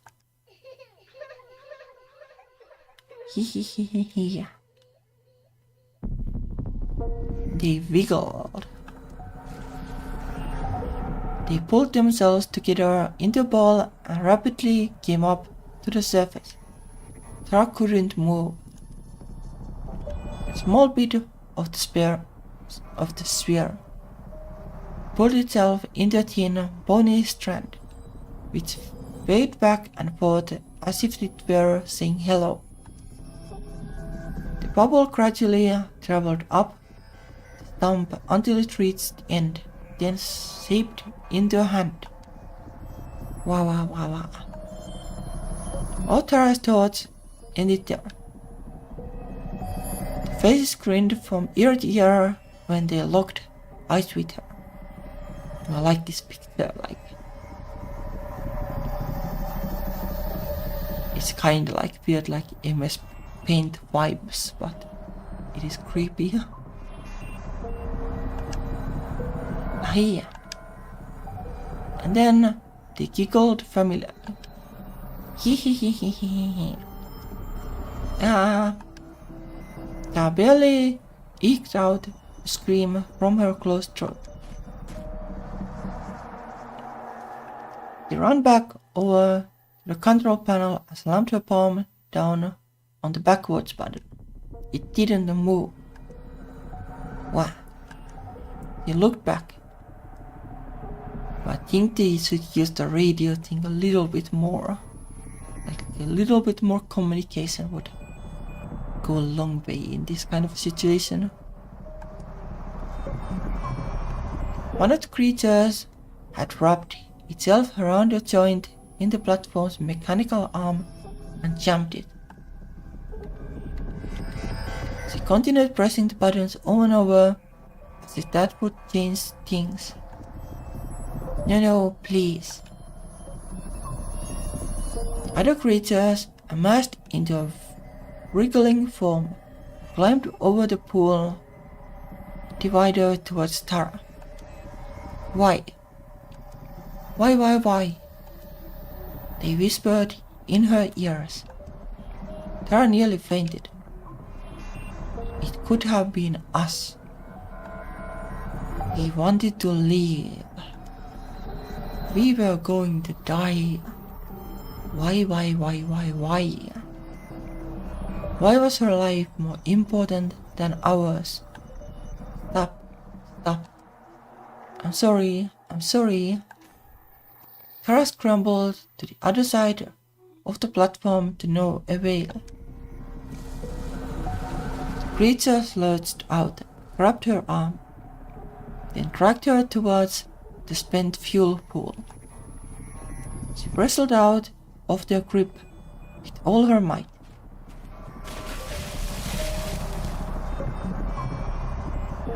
Then she felt her arm slip out of their grasp. Tara still tipped over and fell onto the divider, then tumbled into the pool. She rushed to swim out as they split up, reformed into a flatter form, intending to fly after her like a stingray. Tara barely managed to get out, throw herself over the divider, then swim through the shielding pool over to the emergency ladder. She couldn't see where Kieran was, nor could she hear anything. All she could comprehend was the sound of her gasping and her heartbeat, and the fact that she needed to get to that ladder right now. Relief was over her so intensely when she grabbed a bar that she couldn't help but laugh. Ha ha. She made her way up free. And then something clung to her leg. Tara was pulled down. What the hell? All Ansa could see was frantic Kieran running on the walkway at the top of Tara's head as he struggled to climb up the ladder. Ansa moved to contact Tara, ask what happened. Suddenly she was in the air. Her head slammed against the camera feeds as she was lifted up by her neck. The director glared at her with a crazed look in his eyes. A couple more cameras were turned on in the scuffle. You bitch, tell me what's going on. You know something, don't you? Ansa struggled to respond due to the pain. How would I know anything? Let me go. Do you want the power to be out forever? I don't, but I'm sure you do. What are you talking about? You think I know I don't know what goes on down here just because I live at the very top. I have got ears everywhere, woman.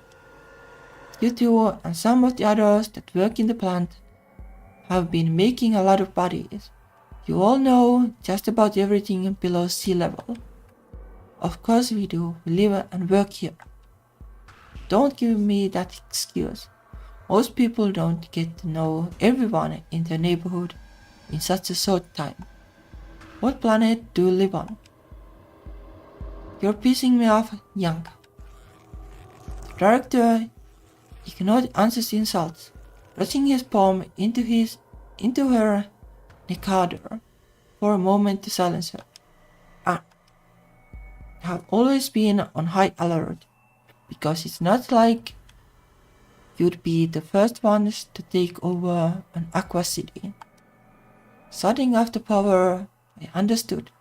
But this special effects party is a bit much. Telling me all about the bad things I have done, like you're writing me a little open letter on a social media site. Are you effing kidding me? I guess I should have expected as much from idiots who can't even get guns for this shit. The module on an accidentally activated screen suddenly rose rapidly, warning that the heat signature coming from the SMRs was very high.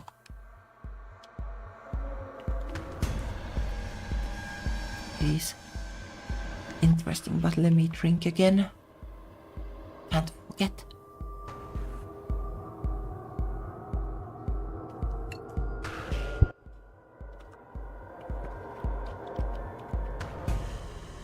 Yeah. So I guess the director is like the well, everybody is against me kind of person. Or maybe like the like poor people are evil kind of person.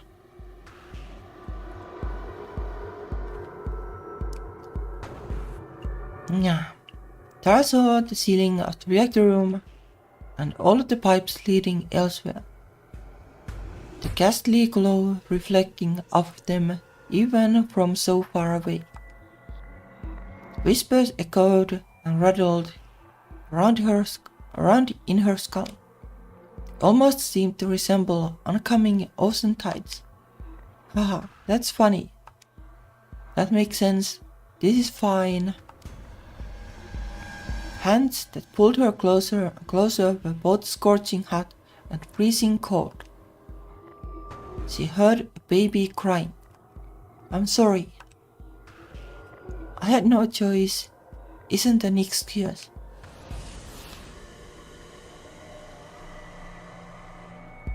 Her world began to fade out. I'm sorry. I'm really...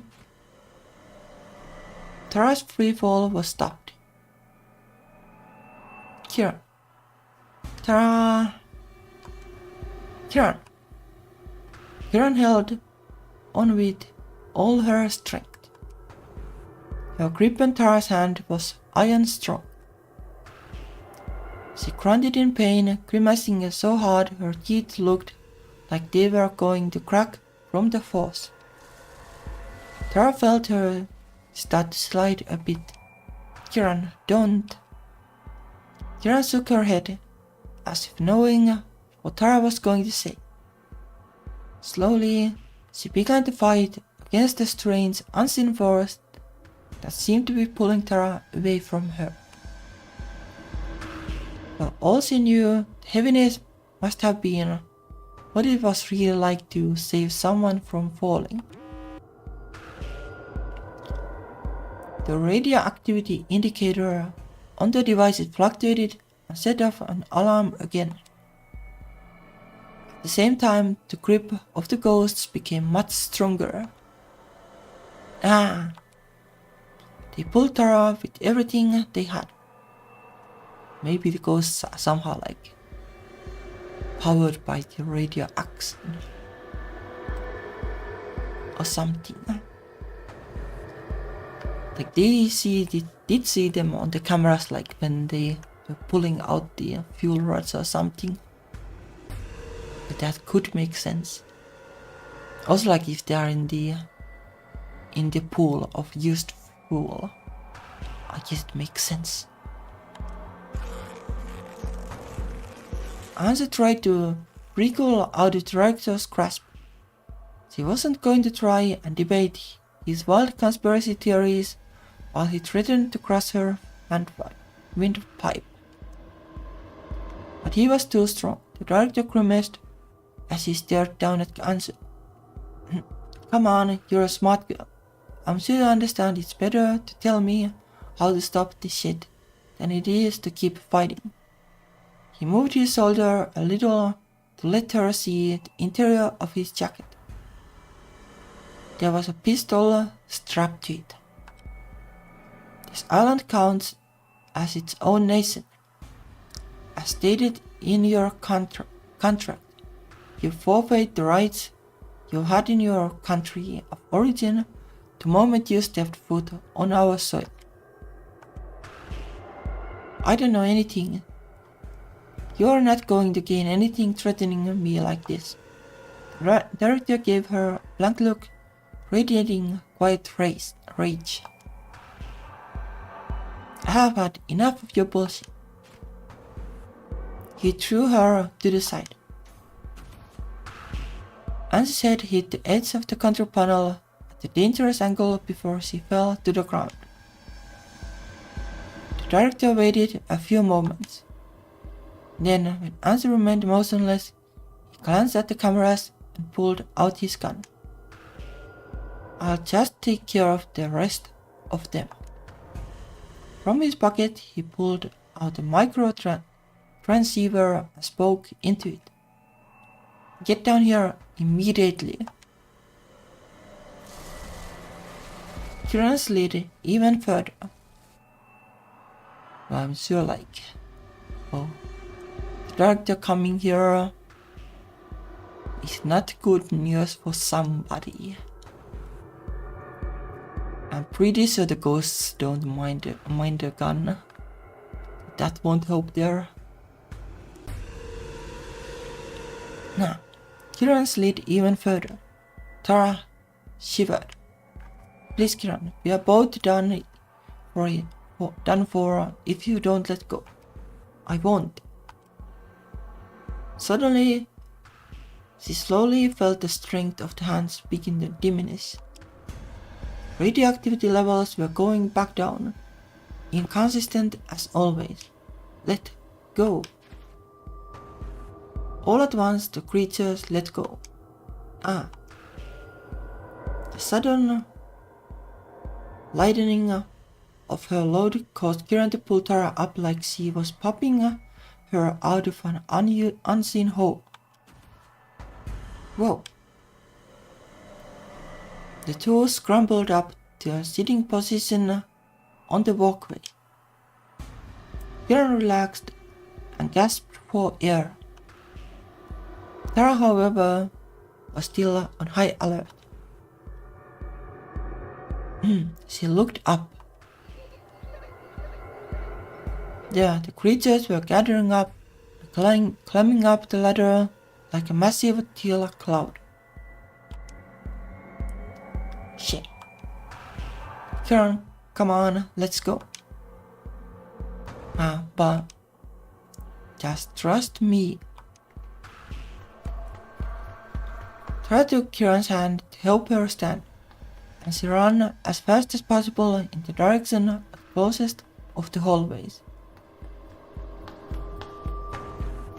Supposedly somehow the ghosty things have gotten further into if they have captured people in the control room and stuff.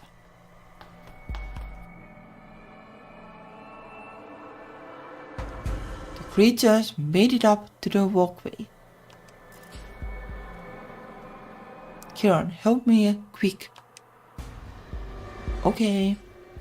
The two cranked open the door as fast as possible. The creatures came closer, they began to laugh.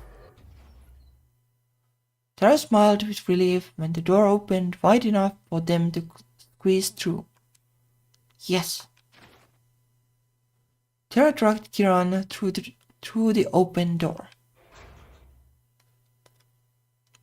Without saying a word, she whirled around to shut the door again. It closed right on the advancing things, which giggled all the way up until they were cut off. Tara hadn't realized she was holding her breath until she locked the door shut completely. She gasped for air but didn't stop there.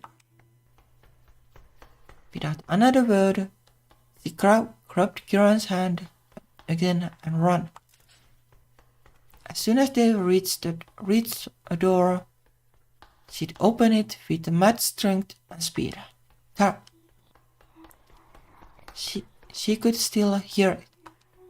The wailing, the cries, the anger.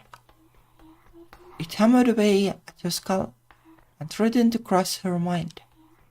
The farther they got, the quieter the voices became.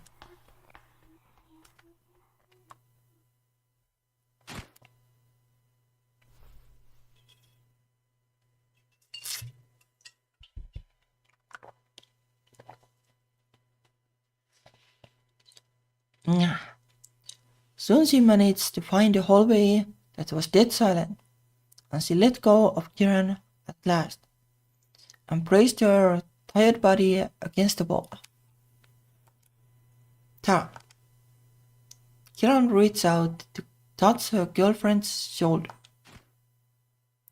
As soon as her hand made contact, Tara screamed and whirled around, pressing herself up against the wall like cornered prey. Sorry. Tara finally lost strength in her legs and slowly slid down onto the floor. She brought her knees up to her shoulders and squeezed them. Kiran hesitated. Gradually, as to not frighten Tara again, he sat down next to her. Tara, what happened? Tara looked at Kiran for a moment. She couldn't see them. Then how do I explain it? I don't want to explain. I just want to pretend it never happened. Go back up, shut my eyes, and let everyone else deal with the problem. There were corpses. I know, I saw. Tara nodded with pursed lips. Then surely that meant everyone in there was really dead. She paused for a moment of silence for her co-workers, then continued. There was also something in there with them. Something. I don't know what it was, but there were like big teal blobs with faces burnt into them. They were talking to me.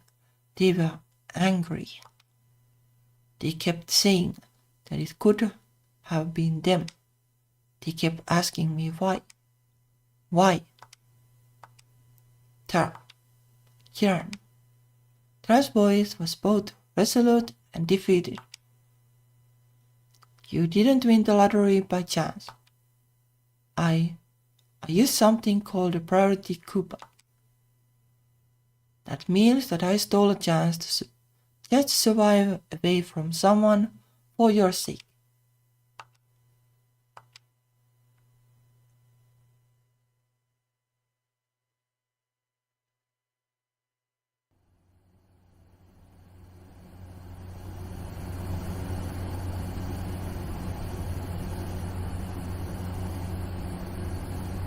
There's still the issue about the director. And well, I guess the ghosts too, like they are supposed to still there.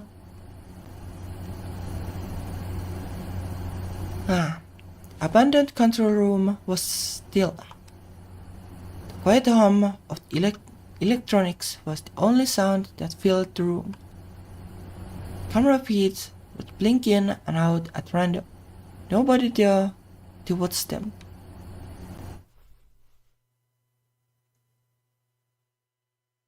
Suddenly, the stillness was interrupted by a single person struggling to stand. She gripped the hand of the control. She gripped the edge of the control panel and brought herself up, all while pressing her other hand against the gas in her head. Piece of shit. Good for nothing yank. Drops of blood trickled down her face and pitter-pattered all over the floor. Damn it, this is going to need stitches. Anju dizzily looked up at the cameras without any clear direction in her mind. Then she saw the reactor was devoid of people. Her mind was thrown back into action. Oh hell, where are they? She frantically started to cycle through the cameras. A beeping noise interrupted her. She looked behind her to see a display at the head operator's desk lit up.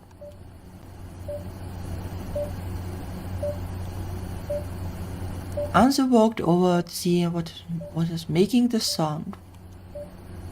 The director of energy was calling. Anzu answered immediately. The director of energy's exhausted face was projected onto the screen, the room shrouded in darkness. Hey! Her brows raised in surprise. You don't look like Jimbo. In fact, I'd say you look like Anzu. Her eyes went wide when she noticed Anzu's gas. Why are you bleeding, sweetheart? What happened? I don't have a lot of time to explain. The director's lost his mind. People are missing. What the? Oh, you have got to be effing kidding me. That shithead didn't say a bloody thing to me. I learned about all this nonsense when the lack of climate control in my room woke me up. Well, I'm just glad someone answered. Look, electricity, worked their magic and repaired some wires that got chewed through by, oh, I don't know, looked like mice. But for whatever reason, we have got no energy reserved. One of our men is saying it was a fault with the design. And do you need me to do something here? Ansu glanced nervously at the camera feeds. Yes, I need you to turn the reactors back on to generate energy. The director of energy looked at the screen in her room, presumably something like a laptop. They are all off according to the diagnostic I have here. Two of the rooms, because they obviously were on standby for refuel, and the other two automatically scrammed themselves. We just need to switch on the scrammed ones. I'll walk you through it, darling. You don't need to worry about a thing. Okay. Give me a moment though. Ansu ran over to the cameras as quickly as he could and flipped them on until she found out where everyone was. She pressed the call button on her device.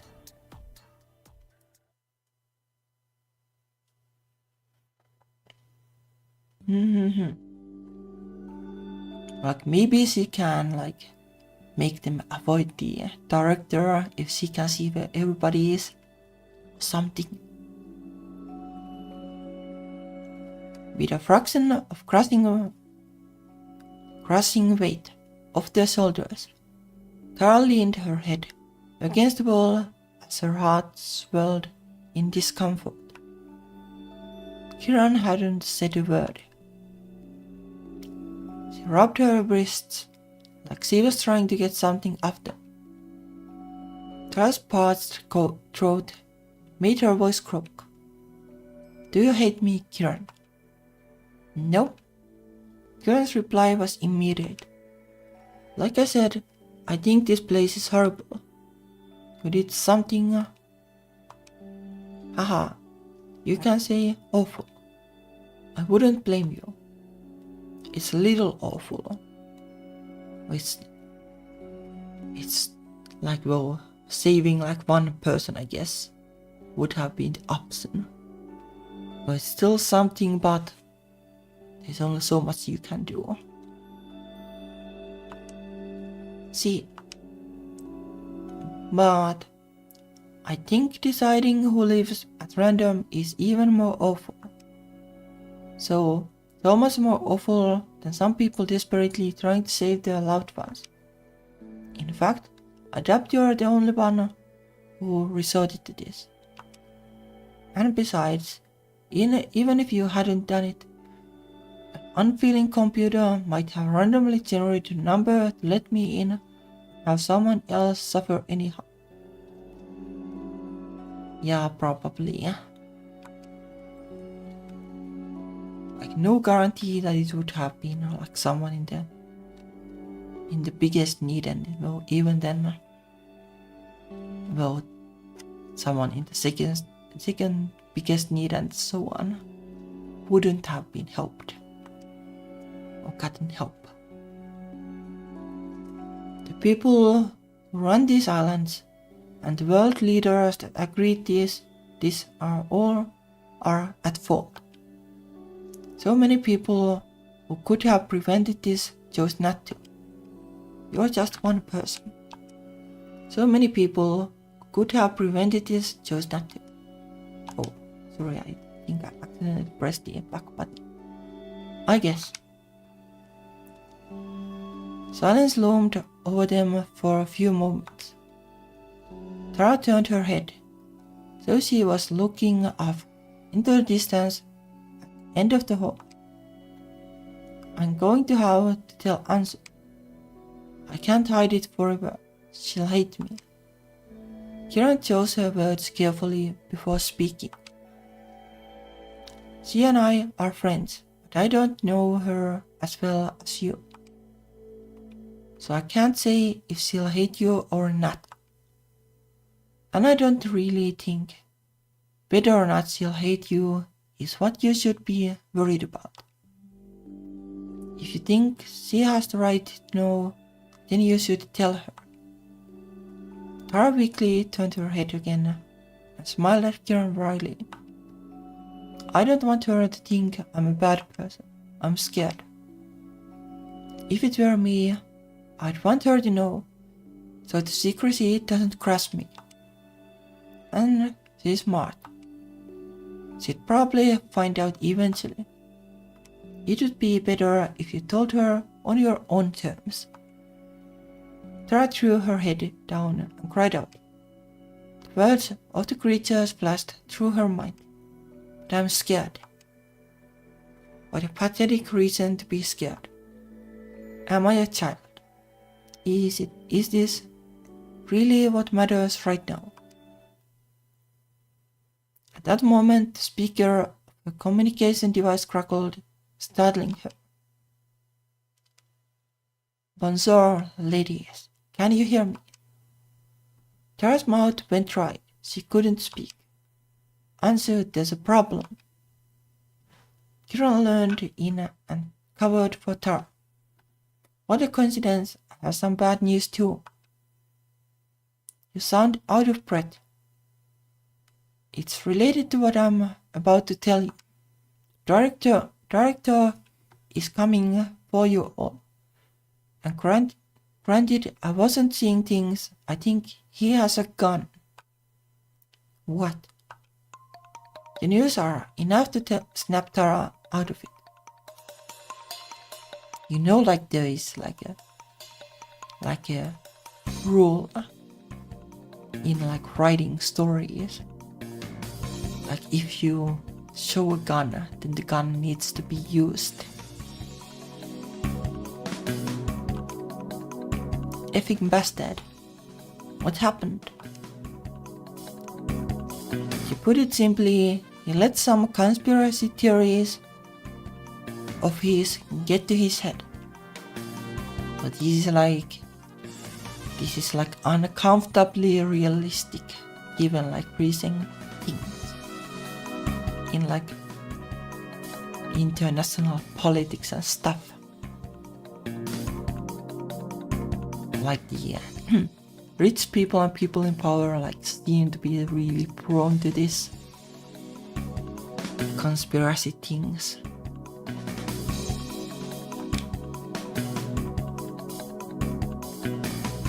Right now, he's a few halls away and moving backwards from your position. He's not that big of a concern at the moment, but it's important we hurry and do what we need to do and then leave. What is it that we need to do exactly? Director of Energy is on a call with me right now. I'm going to turn on the reactors, but I need to know if there was anything you saw on there that was unusual or concerning. Yeah, I kinda think there was a little unusual, a little concerning things going on. Tara and Kieran went quiet. Hello? If I tell Anzu of all the people about the ghosts, that wouldn't be very productive, I don't think. But there's been some strange activity in Reactor 4. I think there was an accident. Not a big one. Everything looked safe and fine. Radioactivity was just a little weird. It would spike, then go down. Must be because of the refueling that happened today. And the dead people. Could you repeat that? A bunch of people fell into one of those pools and died. Kieran looked devastated. She must not have liked the idea of concealing that fact. It wasn't like it would have been hidden forever anyway. They sunk to the bottom of the spent fuel pool. Everyone who was on shift earlier, all of them. Tara and Kieran could hear Ansu curse and kick something over the speaker. Then her movements abruptly stopped. Get out of there. Ansu sounded like she was holding her device too close to her mouth. What?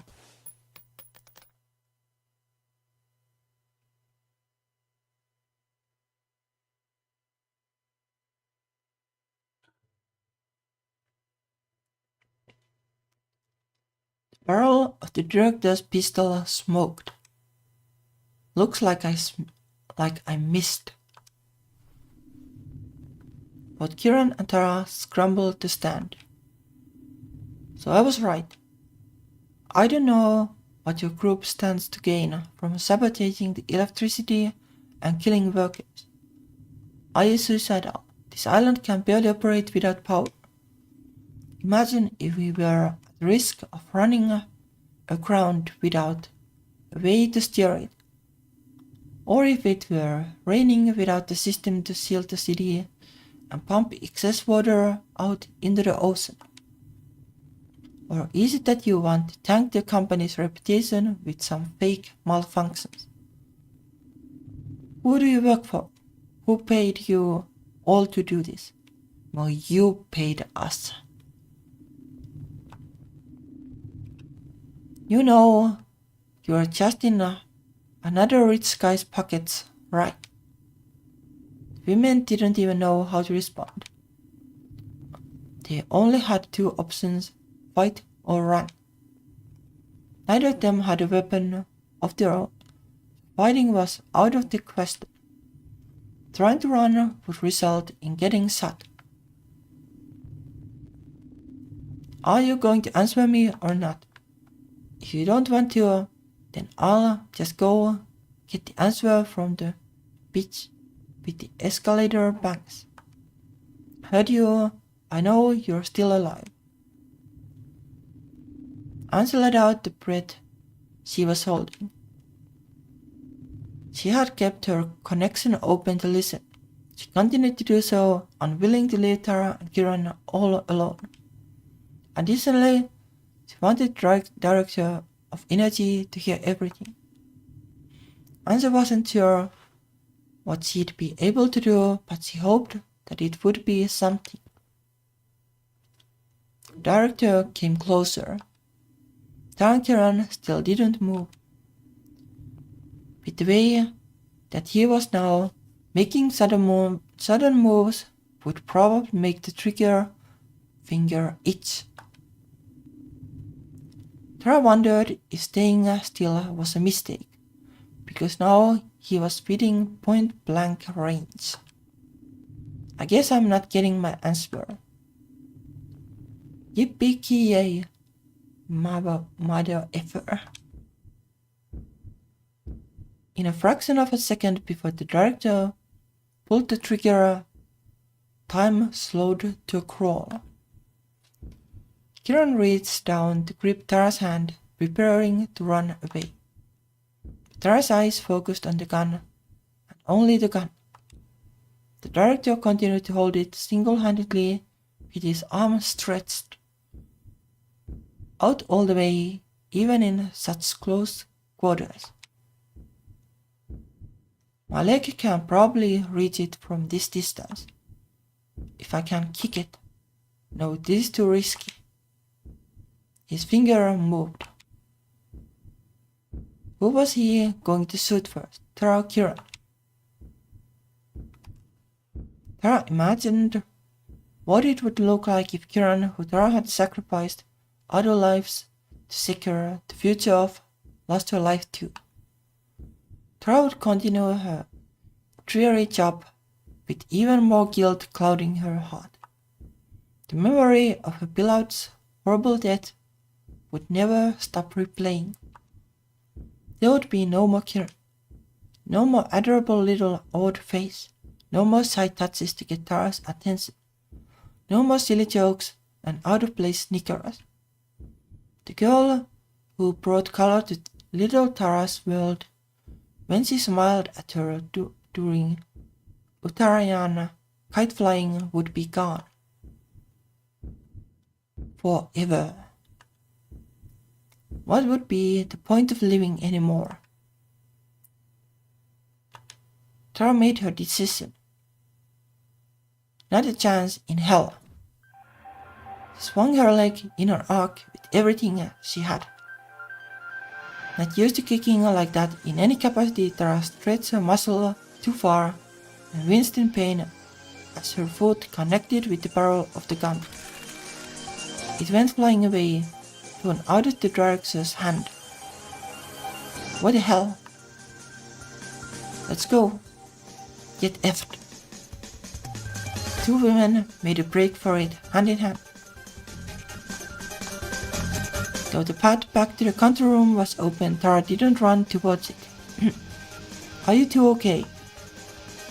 I should have had you both come back first. I'll track him for you. Forget about us. You have to turn on the reactor, right? Well, distract him.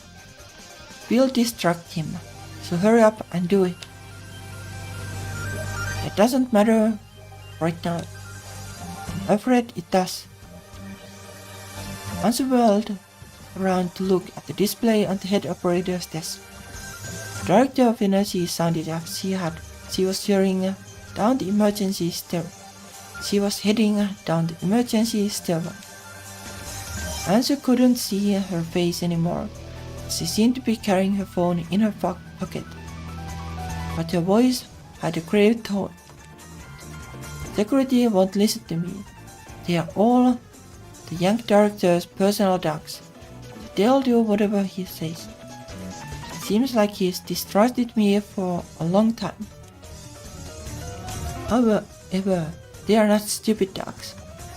If you feed them bullshit about how the reactor will blow to smithereens, if you don't follow my instructions to the letter, I can keep you from looking like Swiss cheese.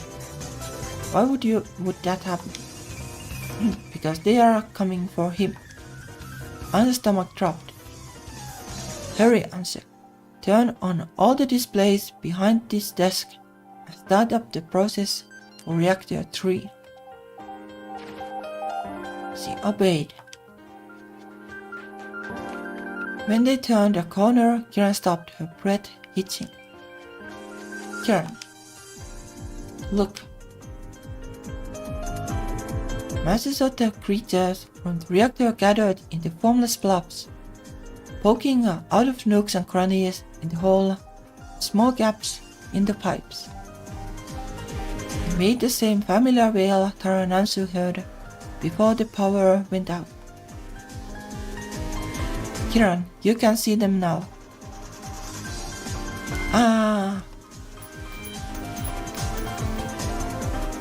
Director, who just turned into the hallway behind them, shot the creature several times. Kiran and Tara were left with no choice but to run, leaping over the creatures.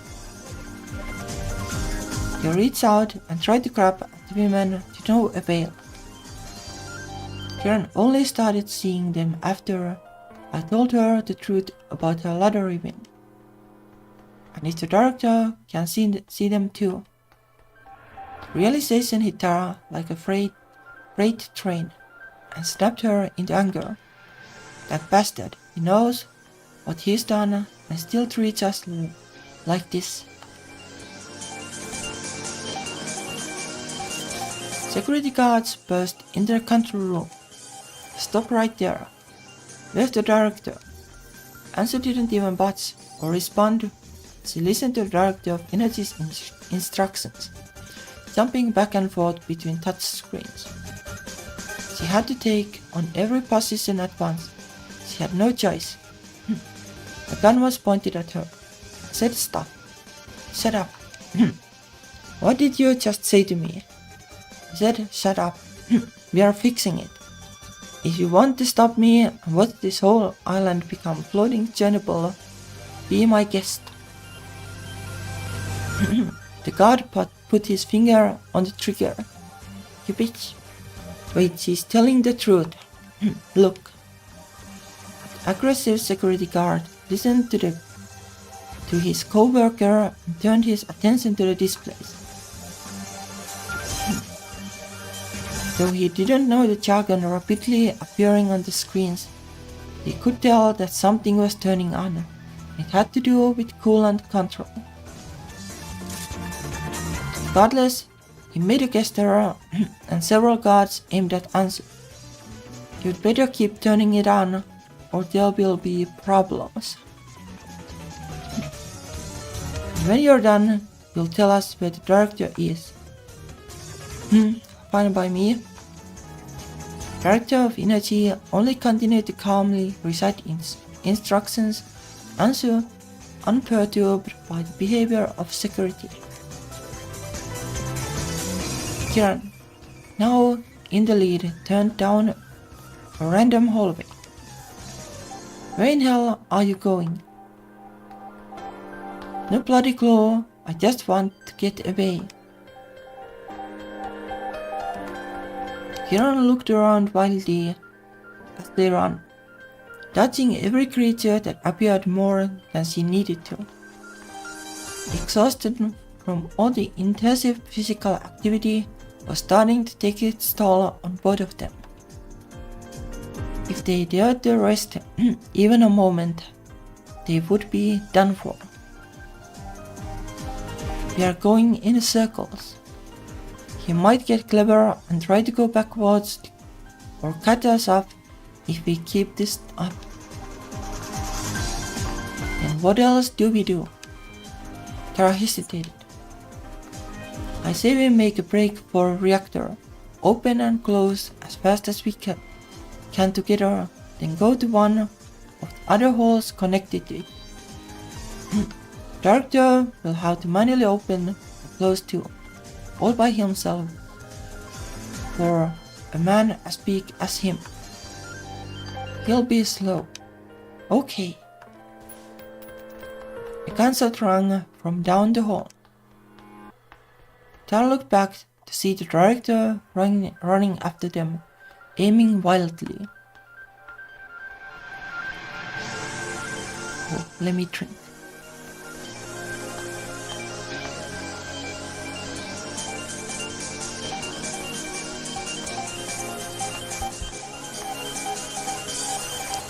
Though it is very like actiony compared to the previous ones. So I guess there was action in the second ones too.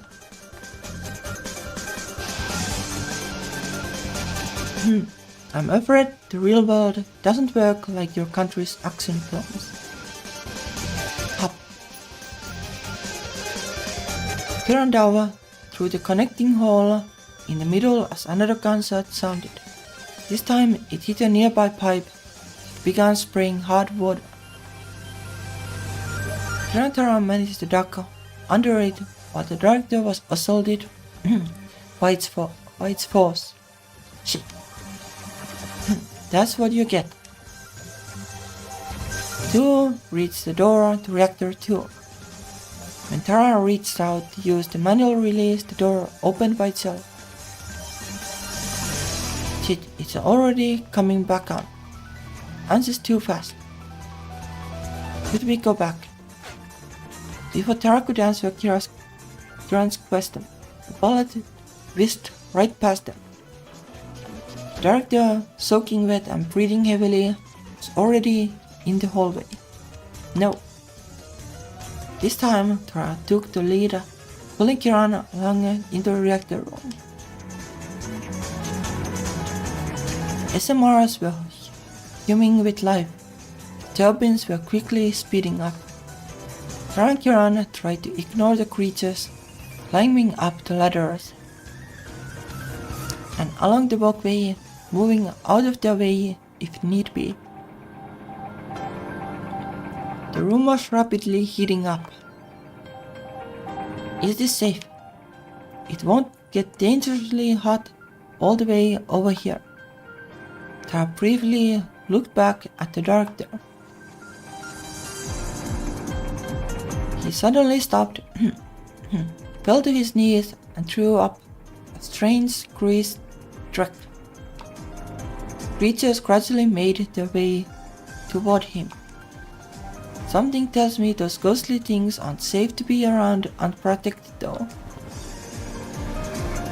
Hands reached out and brushed against the girl's suit. Every step came with pain, especially for Tara. Neither were sure how they were able to keep running. But as the lights in the room flickered on and the turbines reached their maximum speed, Tara and Kieran made it into the connecting hallway. The door slid shut quickly behind them and locked automatically.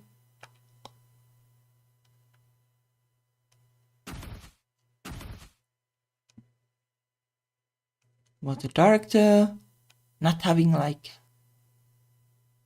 I suppose he's not having protective clothes. Might not be having good time in the reactor. And immediately they collapsed in relief and exhaustion.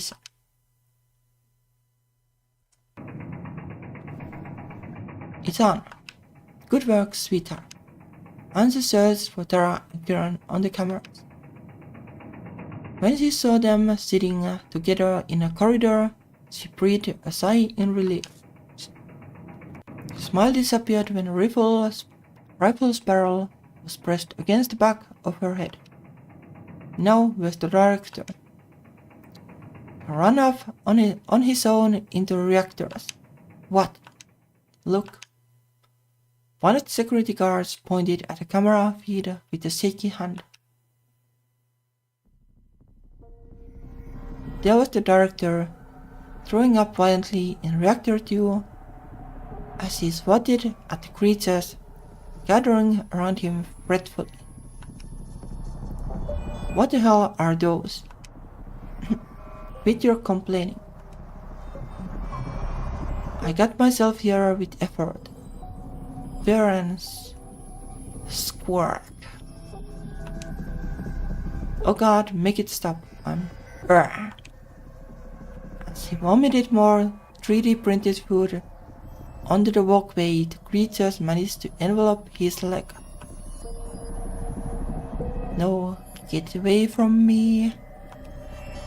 Let me go. His disoriented cries resembled the ranting of a drunkard. He. We hate so many people, but you, we hate you the most.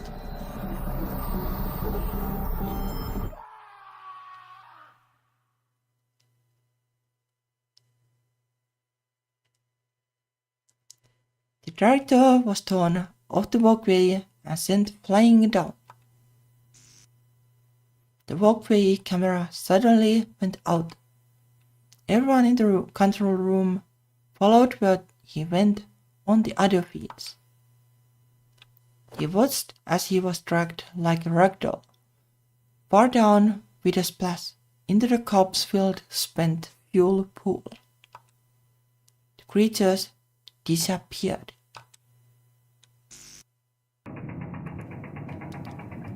When the walkway feed came back on, there was no trace of anything having been there, not even the director's vomit puddle. The room was silent. And then Anzu pitched back and collapsed.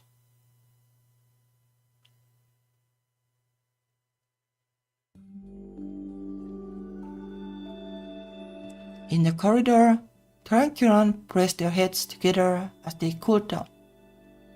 Tara nuzzled her head against Kieran's before speaking. I'll tell Anzu everything. Are you sure? I'm sure. He stared at her gloved hands. Telling Anzu won't fix anything about this rotten system. But I don't like just pretending either. I'm tired of pretending everything is alright. I don't want to keep avoiding Excel's my whole life. Huh.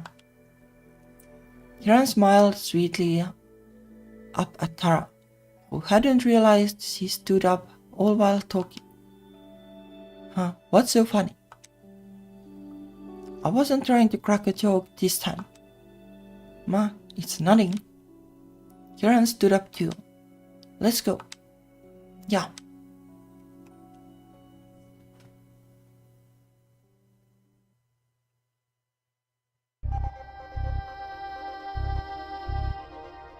Unusual deaths were covered up with great speed. Replacements for all the opened positions, including the directors, had been quietly shuffled in. Their sudden absences were recorded as transfers, unfinished cities. The rest of the committee, interested in keeping their jobs and their lives, only reported half-truths to Devaratech HQ and handled the rest of their own. Had it not been for the Director of Energy, the one with full administrative access to damning camera footage watching for them, Tara and Kiran would have all been sent to other aqua cities. Of course, they were still sworn to secrecy. It's not as if they could figure out how to tell people what happened without sounding crazy anyway. Or so the Director of Energy's argument went. It took 2 weeks for them to finally be able to speak to each other again. Tara kept putting off speaking to answer, not out of cowardice, but ensure answer wouldn't collapse from additional stress. That and Tara and Kiran both found themselves busy with routine radiation sickness monitoring. When Tara finally told the answer, the sound of the slap seemed to resound throughout the under. Answer walked away that day, uncaring of the eyes on them. Tara had no choice but to sleep at Kiran's apartment for a few days.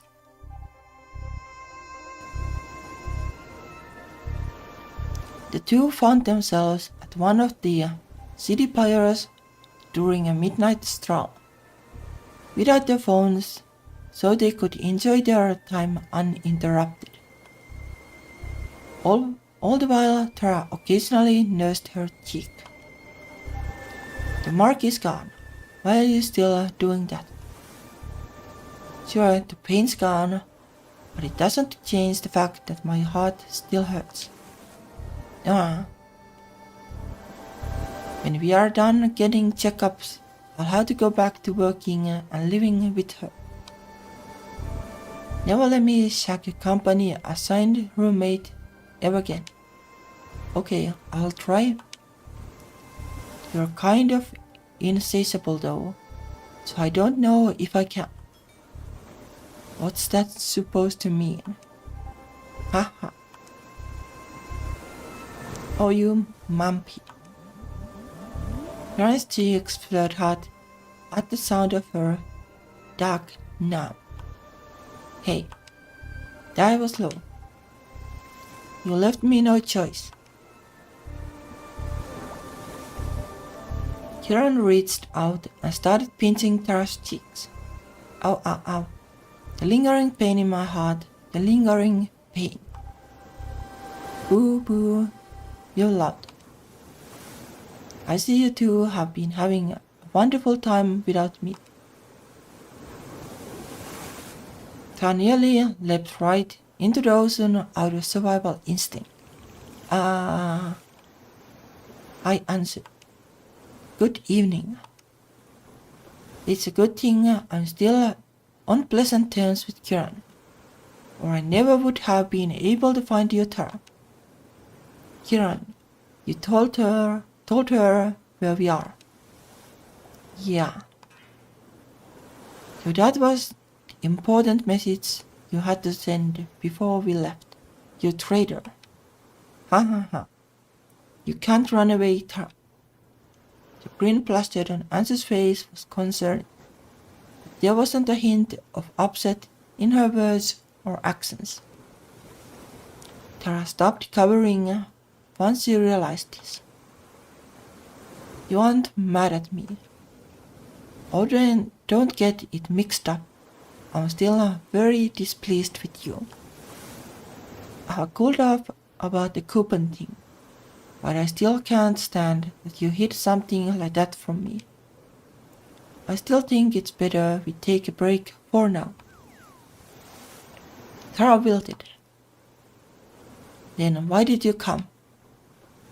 I came here to ask for your help. My help. Tara glanced at Kieran, who was still smiling. She gave Tara an almost excited look. What's going on? Ansu stretched, with a smile, arms behind her head, as she walked casually over to Tara. Wow, it's so breezy out here. Ocean air is great at night, if a bit salty. Ansu.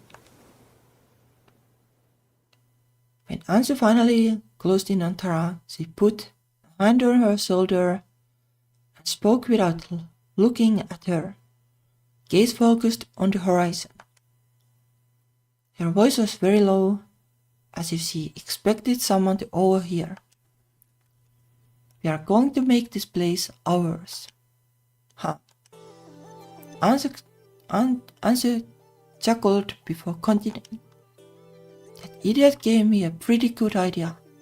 I thought it would be nice to make his worst fears come true as a way to remember him.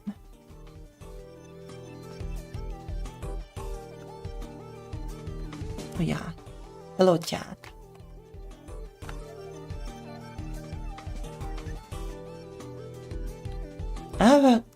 I had just about enough of feeling sick every morning thinking about how many people might be gone because I was the one who got hired and not them. It will be difficult to plan because of the surveillance, but Kira and I figured out it's laxer in some areas up here. After all, they don't want the remote workers and wealthy hoppers lining their pockets complaining. The demographic is too privacy savvy to trick them. Seriously. Ansu backed up the place and placed both her hands at Tara's shoulders. Don't you think this is better than moping about this place for the rest of your life and dying an early death for some work-related cause? Tara blinked. Kiran came up next to Ansu, reached out and took Tara's hand gently. Let's make things a little less horrible, Tara. Tara hesitated. If she did this, she could say goodbye to stability and familiarity. However, the rage of the creatures and the dead bodies of her co-workers still reappearing in her nightmares tore at her heart. Ansu is a realist. She's not one for pipe dreams. And you can't really change Kiran's mind once she's settled on something. The prospect of appending her entire life with Tara's fingertips and chest was with a curious feeling. It was both unpleasant and invigorating.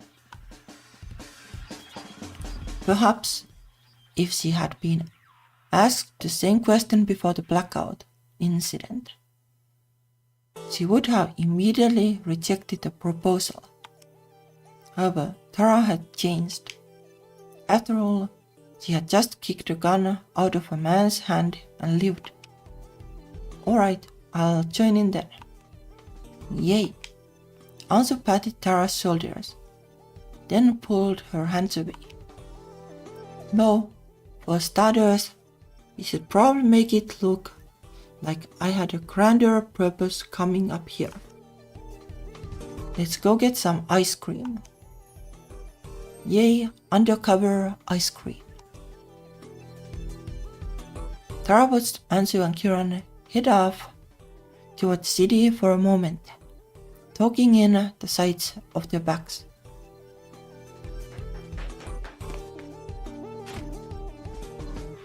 And then, with a running start, she caught up to them and threw her arms around their shoulders.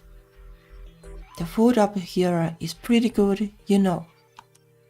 I can't get enough of it. Hands off. Sorry. I think I'm going to get vanilla. Me too. You know what Ansu always gets? Chocolate ghost pepper. The way she's obsessed with cold, spicy things is adorable. Tara. Sorry. We are just roommates now. Just roommates. The night continued. The lone star in the dark ocean continued to float along on its aimless path. Time marched on. In its wake, what did these women leave behind? Proof they once lived. That was something for them alone to decide, and nobody else.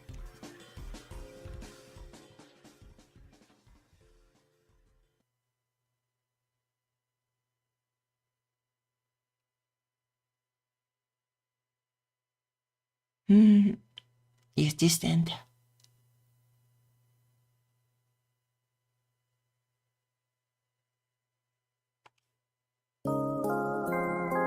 Oh, yes.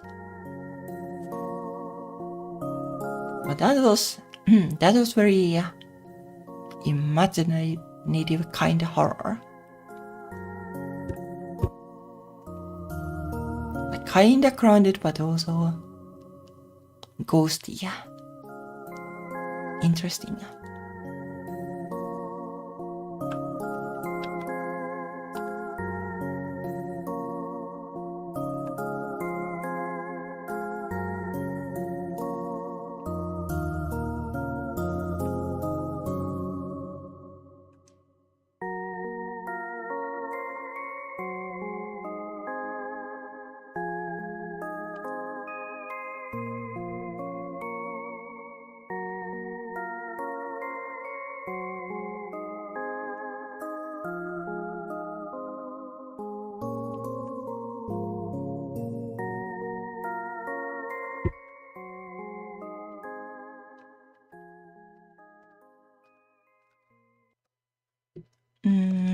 Yeah.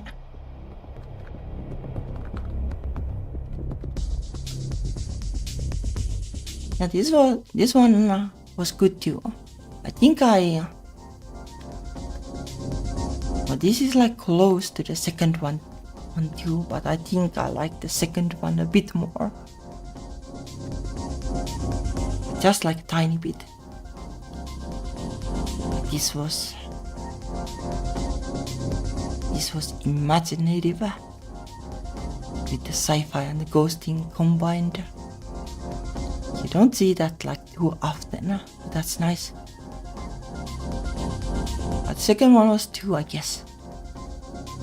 The first one was, I guess, the most like standard kind of ghost story of these three. But yeah. That was 3 Lilies and the ghost stories. It was a good game for sure. I was a little scared to play this because the horror thing, but it's kinda like not like the like super triggery kind of horror exactly, at least not for me. Like I'm fine with like that kind of like cosmic horror kind of low horror, I guess. I guess it could be too bloody too, but usually it doesn't focus on that. Like it focuses on the unexplainable. But yeah, this was great. There are still several games in the Quirky Games bundle that that looked interesting, but I don't think there's any way I have time to play them all. I think I'll try to make a video of the games I played now and like maybe some of the earlier games too that have been in the previous bundles and such. I'll try to do it. Like no guarantees. It's a little bit tough. It takes a lot of time and effort, but I'll try. But yeah, I guess next week we are back to the normal scheduling, well, hopefully. Like I have been suffering of lack of sleep and stuff lately. Haven't been able to sleep well, but I'll try to get the sleep schedule compatible enough to streaming somehow. Like I said, I woke up like an hour before the stream, so maybe that explains kind of why my voice has been so tired, because I am kinda tired. But yeah, thank you for watching, and I'll try to make the video, probably stream normally next week. So yeah, see you then. Thank you for watching.